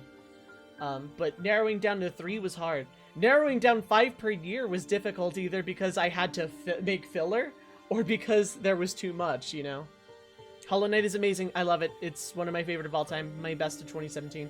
Hollow Knight and FF14, if I had to pick just 3, those 2 are solid. Those 2 are a lock. And Silksong is going to be my game of the year 2020. I can tell right now. I can tell you right now, Silksong is going to be my game of the year, whatever year it comes out. That's just the end of it.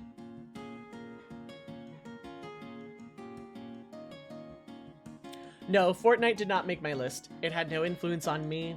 Because this list is basically on me. Did it have a personal influence on me? Did I enjoy it a lot, or did it influence me in some way? And no, it didn't. I don't hate it at all. Let's be clear. I'm mad at it for snubbing 14 at the Game Awards, but I don't hate it for existing. It doesn't not deserve to exist.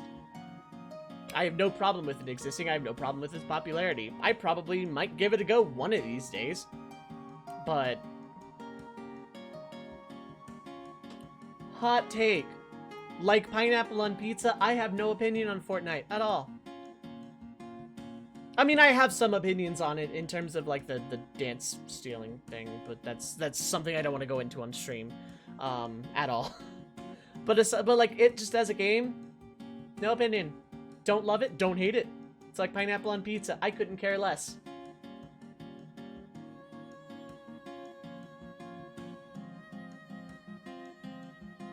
Just gonna be random vibing in this video, I don't care.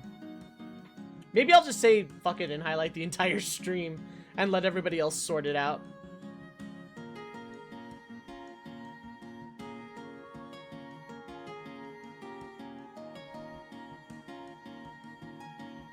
Cool, so I can close this entire window now of all 10 tabs of the games of each year.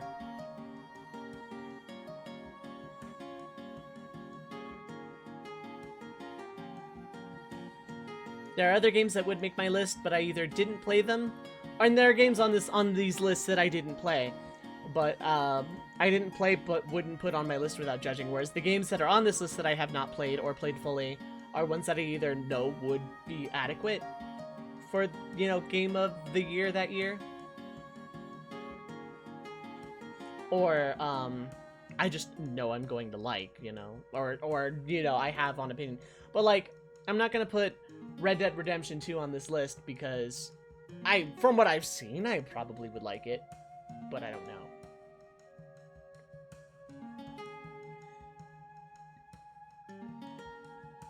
I don't want to get into the Star Wars discussion on this stream, especially because I don't want to risk any spoilers.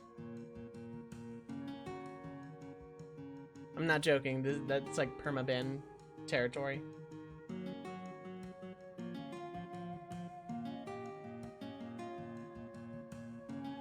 Let's make the list a little bit cleaner because the asymmetry is bothering me. Sing it tomorrow. Good luck.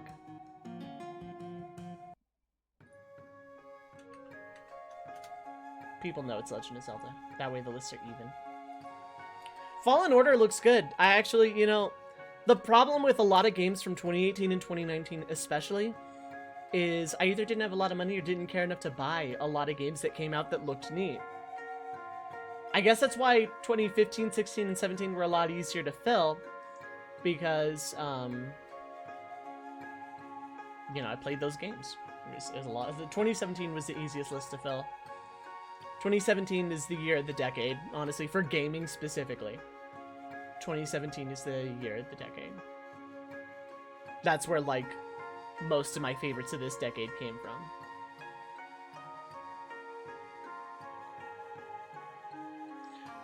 Probably FF14, Hollow Knight, and Breath of the Wild. But I don't know, Skyrim has a lot more replayability, because I'm not going to plan on modding Breath of the Wild at all. I like that game as is. It's kind of between, if I had to narrow it down to 3, between Skyrim and Breath of the Wild for the 3rd spot.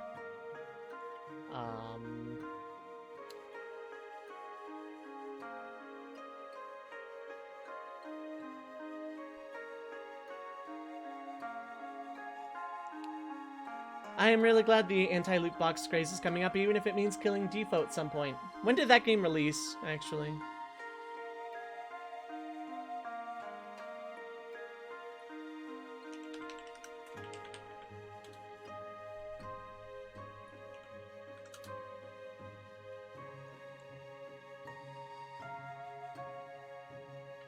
Okay, so January 2018.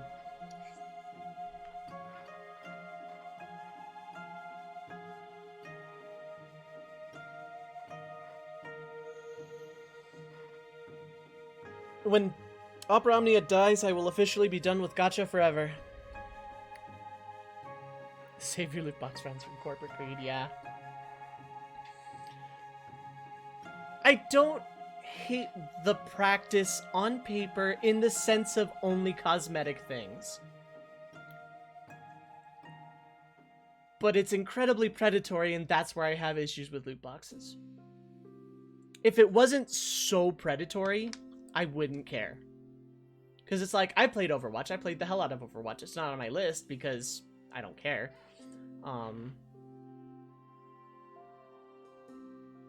But like, I threw like maybe collectively $5 towards Overwatch's loot boxes because it was a fun thing. It was skins and stuff. But it was also incredibly predatory because I saw what some of my friends went through to get certain skins for certain heroes. And it's like, okay, now I have a problem. Because now I'm seeing... Because I live in a state with legalized gambling. I know what gambling addiction looks like.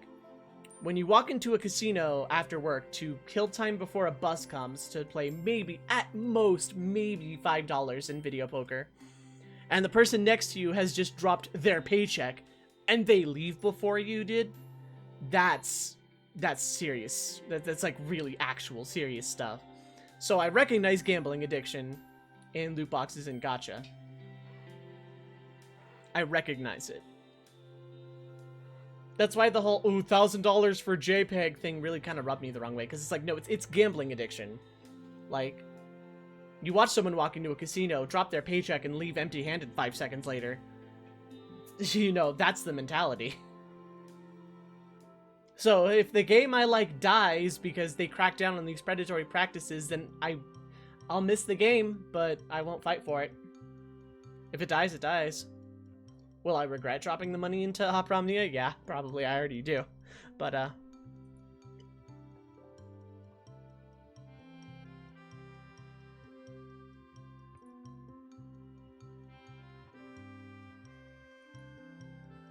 right.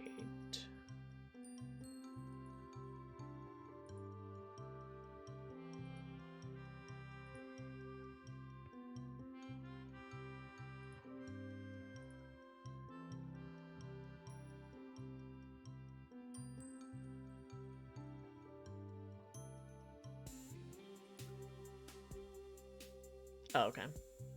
That's where that was. Okay. And to this day, it's not gambling because you win something. Yeah, that's the thing. You...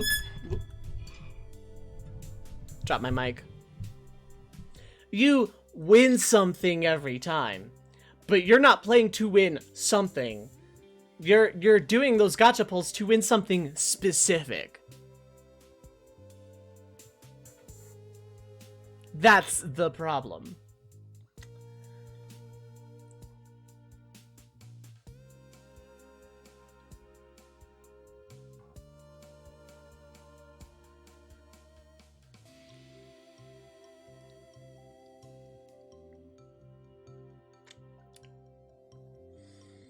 Okay. People get everything they want without dropping a diamond. They spend thousands of dollars and fail to get what they want. Yup. Pity systems are like introduced into most gachas to avoid the legal problem of people like selling their houses to win a thing. Like, companies are trying to skirt the line as much as possible to still have whales and keep monetary support for these games because they make so much money, but also avoiding the legal crackdown and still be able to run this game. They're playing chicken with the legal system, and they're gonna lose eventually because these laws are going to, in my opinion, I think the laws are gonna overreach, but it'll have a net positive of shutting down predatory practices in gaming, which needs to happen.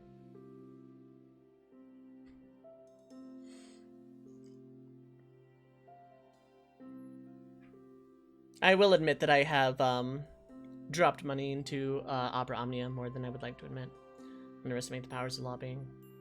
That's a double-edged sword, yes. Right. So yeah, any questions about the list? Any questions about the game of the decade? What are y'all's games of the decade? You don't have to do what I did and go all out and make this list, but like, what are y'all's favorites?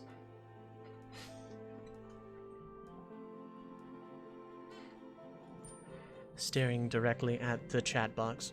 Okay, technically I would have to look straight up to look at it on my stream.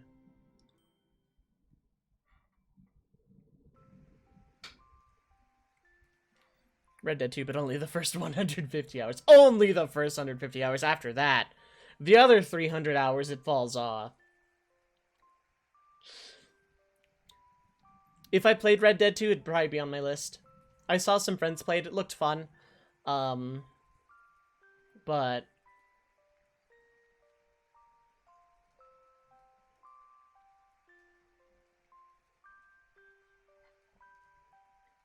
yeah, I'll probably just highlight the entirety of this part of the stream. And just call it good. RDR2, Bloodborne. Bloodborne didn't make my list because, like... the Soulsborne games are good, but... Fire Emblem would probably have made my list if I played it. Persona 5 probably actually would if I played it, but I don't like the social aspect of Persona games. Because it's like... at least with Persona 3, it's like, when are we getting back to the RPG? When are we getting back to the game? And it's literally just my personal preferences. It's not to say it's a bad part of the game. That's what makes the game unique. But from what little I played of Yakuza 0, it's on my list for sure. God, I want to... these streams have been going well. If it gets to a point where it stabilizes and I can just stream on the regular again, I'm going to have a talk with my super patrons to be like, look. Yeah, you give your friend ice cream, now you get the power to kill God, yeah. Whoops, you can't go back into the Nightmare Lair and save the world without taking your finals and hanging out with your friends and doing homework. It's like, I don't want to do that in a video game. I don't. I understand it. It's integral to the game. It's not bad game design. It's just not my cup of tea. That is my thoughts on Persona.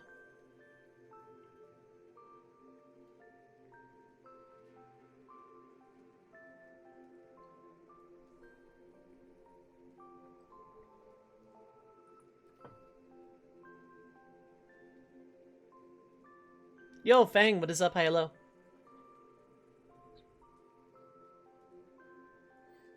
It wouldn't be 1 + 1, it'd be like, solve 3x squared plus 2x plus 1, solve for x, or it like equals 42, solve for x, or else, you know, the town's water supply will be poisoned. I know that's not even close to anything that happens in these games, but still. It's like, why do I have to do my homework to get back to the RPG part? I don't want to socialize. I didn't like high school then. Why do I want to play high school? I'm so emotive. Being on a webcam is a trip. We'll never shut up about that. Fang, any questions? These are my games of the decade. 5 from each year. Some are filler, and FF14 is repeated twice. Deal with it. TBH. But like, I'm giving you a minute to look at the list before I like... actually, I don't know if I want to play any Tetris tonight. I think I might save that for another time. Super Hot, Tomb Raider. Oh yeah, the Arkham games all came out this decade. RE4 remake, Skyrim. Skyrim is definitely a huge one.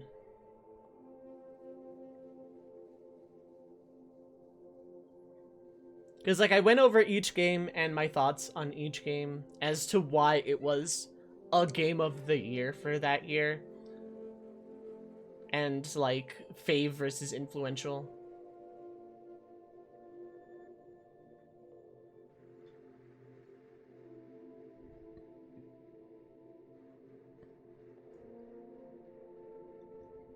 Water. And water and water, water.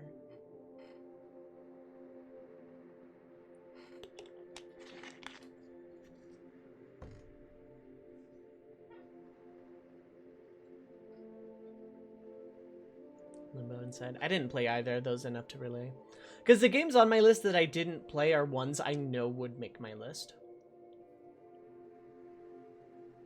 Honorable mentions, like, in general, go to, like, Cosmic Star Heroine and, like, the other games that I just didn't play. The FNAF games got an honorable mention for influence. Yeah, I know, 3.5 hours, it's been pretty solid. Every time I've streamed since I started, like, ever since I quit streaming full-time, Every stream since has, like, gone well, so... Like, Dark Souls made honorable, FF4 made honorable, War of the Lions made honorable, NFL Blitz for, like, IRL meme value.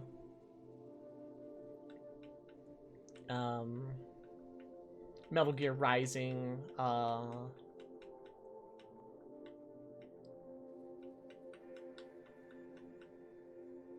Bloodborne, Ori, Overwatch,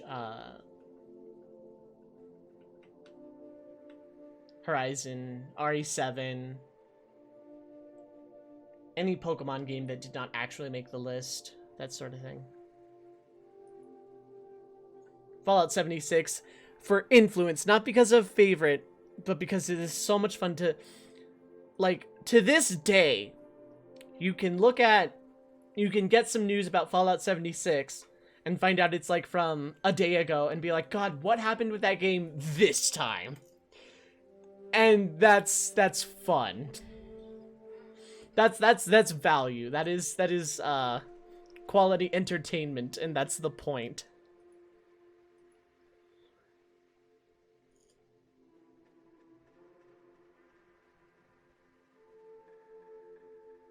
Yeah, it's so good to look at that game and be like, okay, now what? What happened this time?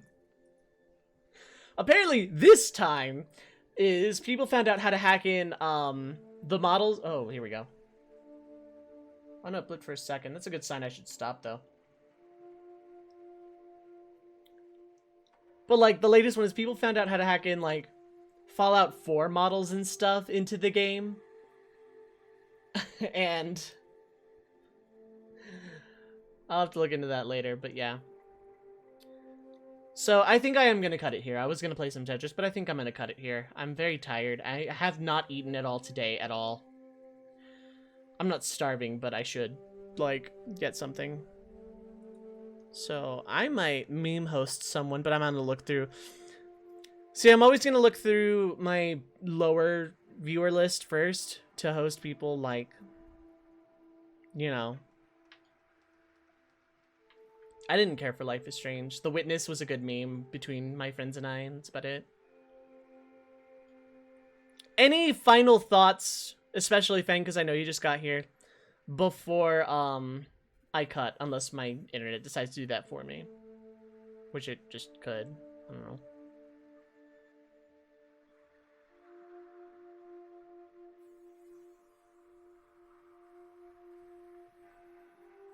Weird. It flashed red and everything, but I didn't drop a single frame. Which is, you know... That was me knocking on wood, for the record. My webcam is, like, way up here. God, Doki Doki Literature. I liked getting over it. I played that for a couple hours, and I recorded a video that I sent to someone to edit that, like, never finished it, probably because of IRL stuff, but, like...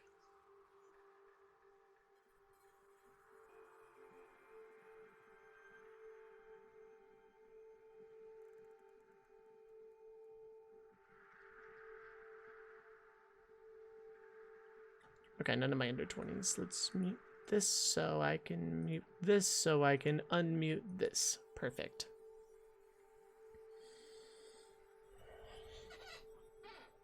I don't think I can play Doki Doki at this point. There's just a lot of subject matter in that game that gets to me on a level that I can't handle. Okay, before, you know, got it spoiled immediately. Yeah, I got a lot of it spoiled for me too. That's the other thing. I can't stream or record that for reactions because, I mean... And besides, if I had seen some of those things blind, you would not like the reactions. It wouldn't be a fun YouTube-y reaction. It would be horrible, so... So, yeah. There's links. You can click them if you'd like. Twitter for updates on stuff. Discord for hangouts and other updates, and the YouTube archive for my old stream playthroughs, and then my actual YouTube channel where I do Let's Plays and stuff, currently in the middle of Link's Awakening DX, also Super Marina World, and Patreon stuff, which is coming tomorrow. And then, speaking of the Patreon, support that if you want. Not gonna twist your arm about it, but hey, Every bit of support counts. I am currently working on my first dramatic story series, The Tales of Charles V. or The Life and Times of Charles V. Sportsworth.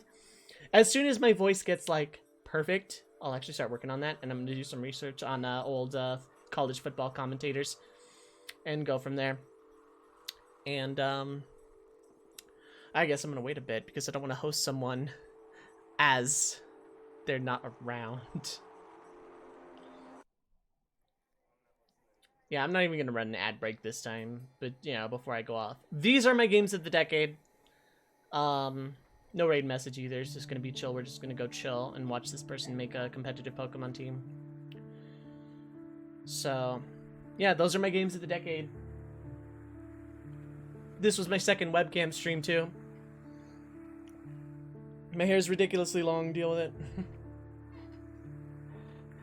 I like the webcam now. I like it a lot. I actually enjoy streaming with webcam. Cool.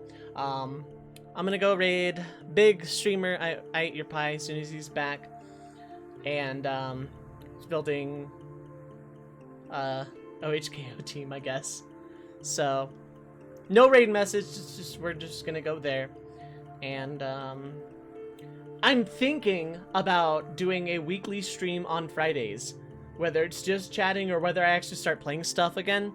I'm actually thinking about doing this weekly. Not around the campfire, but like chill chat and stuff, like weekly. So, and it's gonna be, the streams are gonna be webcam. These are gonna be like my vlog updates or whatever. But I'll probably play games intermittently. Unless I have like a good video to go up on Friday, I'll just stream instead. So, yeah.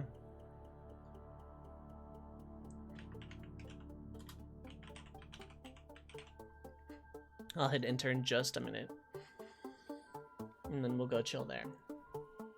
But yeah, if there's any questions or comments about the games of the decade, especially if you're watching this on YouTube, leave comments or just message me or something, or, you know, whatever. I'm probably going to make another video about the decade thing later.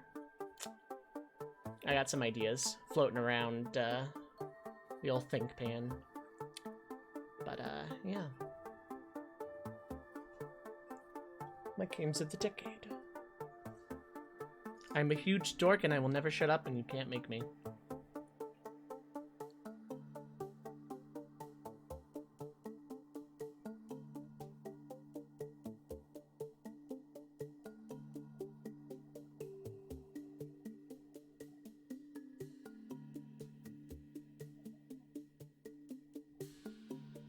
I've got a big nose, don't I? Cool seeing the face because I missed the last stream, yeah. The last stream was all about the webcam. I was literally just staring at, like, this box the entire couple of hours. And this is good because, like, when I stream for hours like this, I either don't notice my speech impediment from the work, or, I just talk for so long that my muscle memory kicks in and I'm just good. But I listen to myself on recordings for like Marina World and everything else I did this week, and it's like, wow, I actually sound almost perfect. But in my head, I sound like I'm Daffy Duck. And there are times in the videos I sound bad, but like sometimes my tongue gets caught up, you know? That one was intentional, but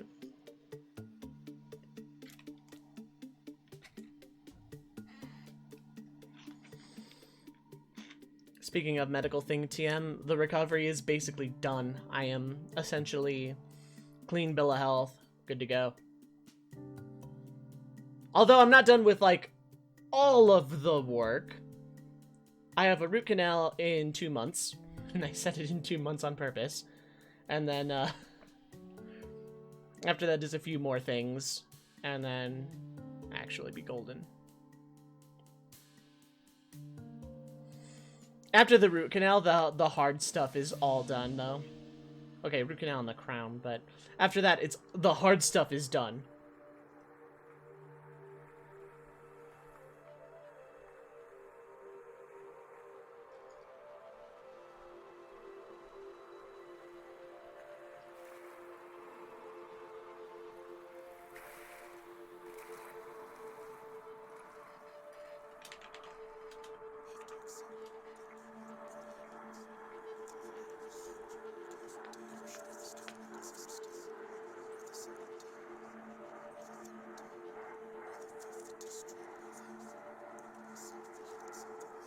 Yeah, just basically leaving this up for any last-minute questions, comments, what have you, before I, send you all on your merry way.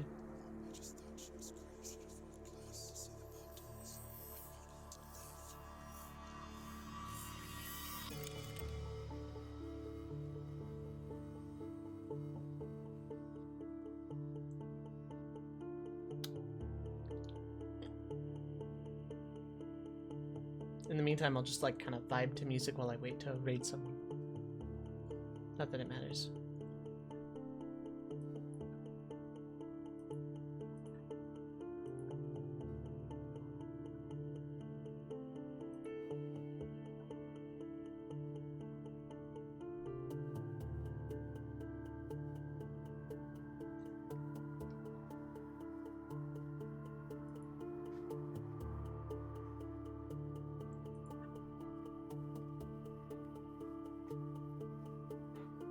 Any last minute questions or comments before I send off for the night? Because I'm gonna go make food or like inhale a can of Pringles. I haven't decided yet. Cross that bridge when we get to it, burn that bridge when we get to it.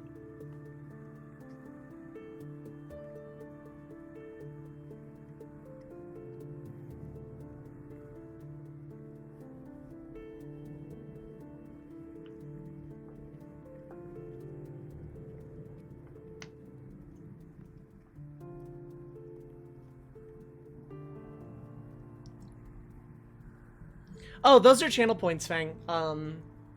Pretty much any affiliate and partner has channel points, and they're just fun little things you can use to, like, you know, unlock an emote if you can't sub, or modify an emote, or, you know, highlight a message. And then the AMA is just one that I added because I wanted to have a custom one. You can do pretty much anything. A lot of people have, like, meme number 9,000 points, waste this, do nothing command. It's just a fun little thing. I might get rid of the Streamlabs extension for that reason, actually, because channel points are a thing. They're cool, but they're just a neat little thing. I can't think of what to do with them.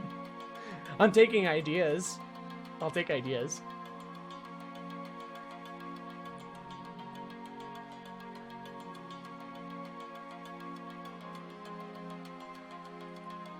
I have infinite, of course. Can I do that, actually?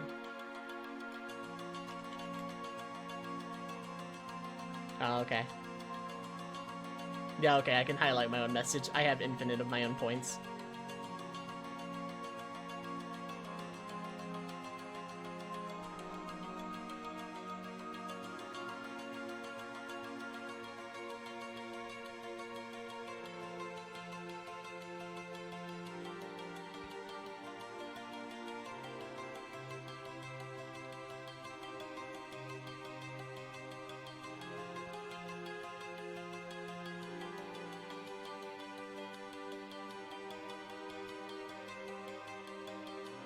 Yeah, to earn just by doing. Yeah, you earn them, and it's like double rate for subs and stuff.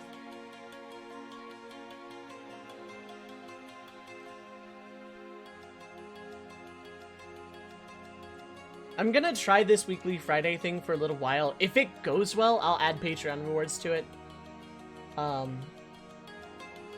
last few streams I've done have all gone fine, so maybe it's fine. Okay. I am gonna head out, though. Go chill with my comfy streamer pie. And I'll be back probably next Friday, but YouTube videos coming out, Patreon stuff tomorrow, FF14, the season finale of Tales of the Crows on Sunday, and then so on and so forth. So, yeah. Have a wonderful evening, everyone. Love your faces, and peace.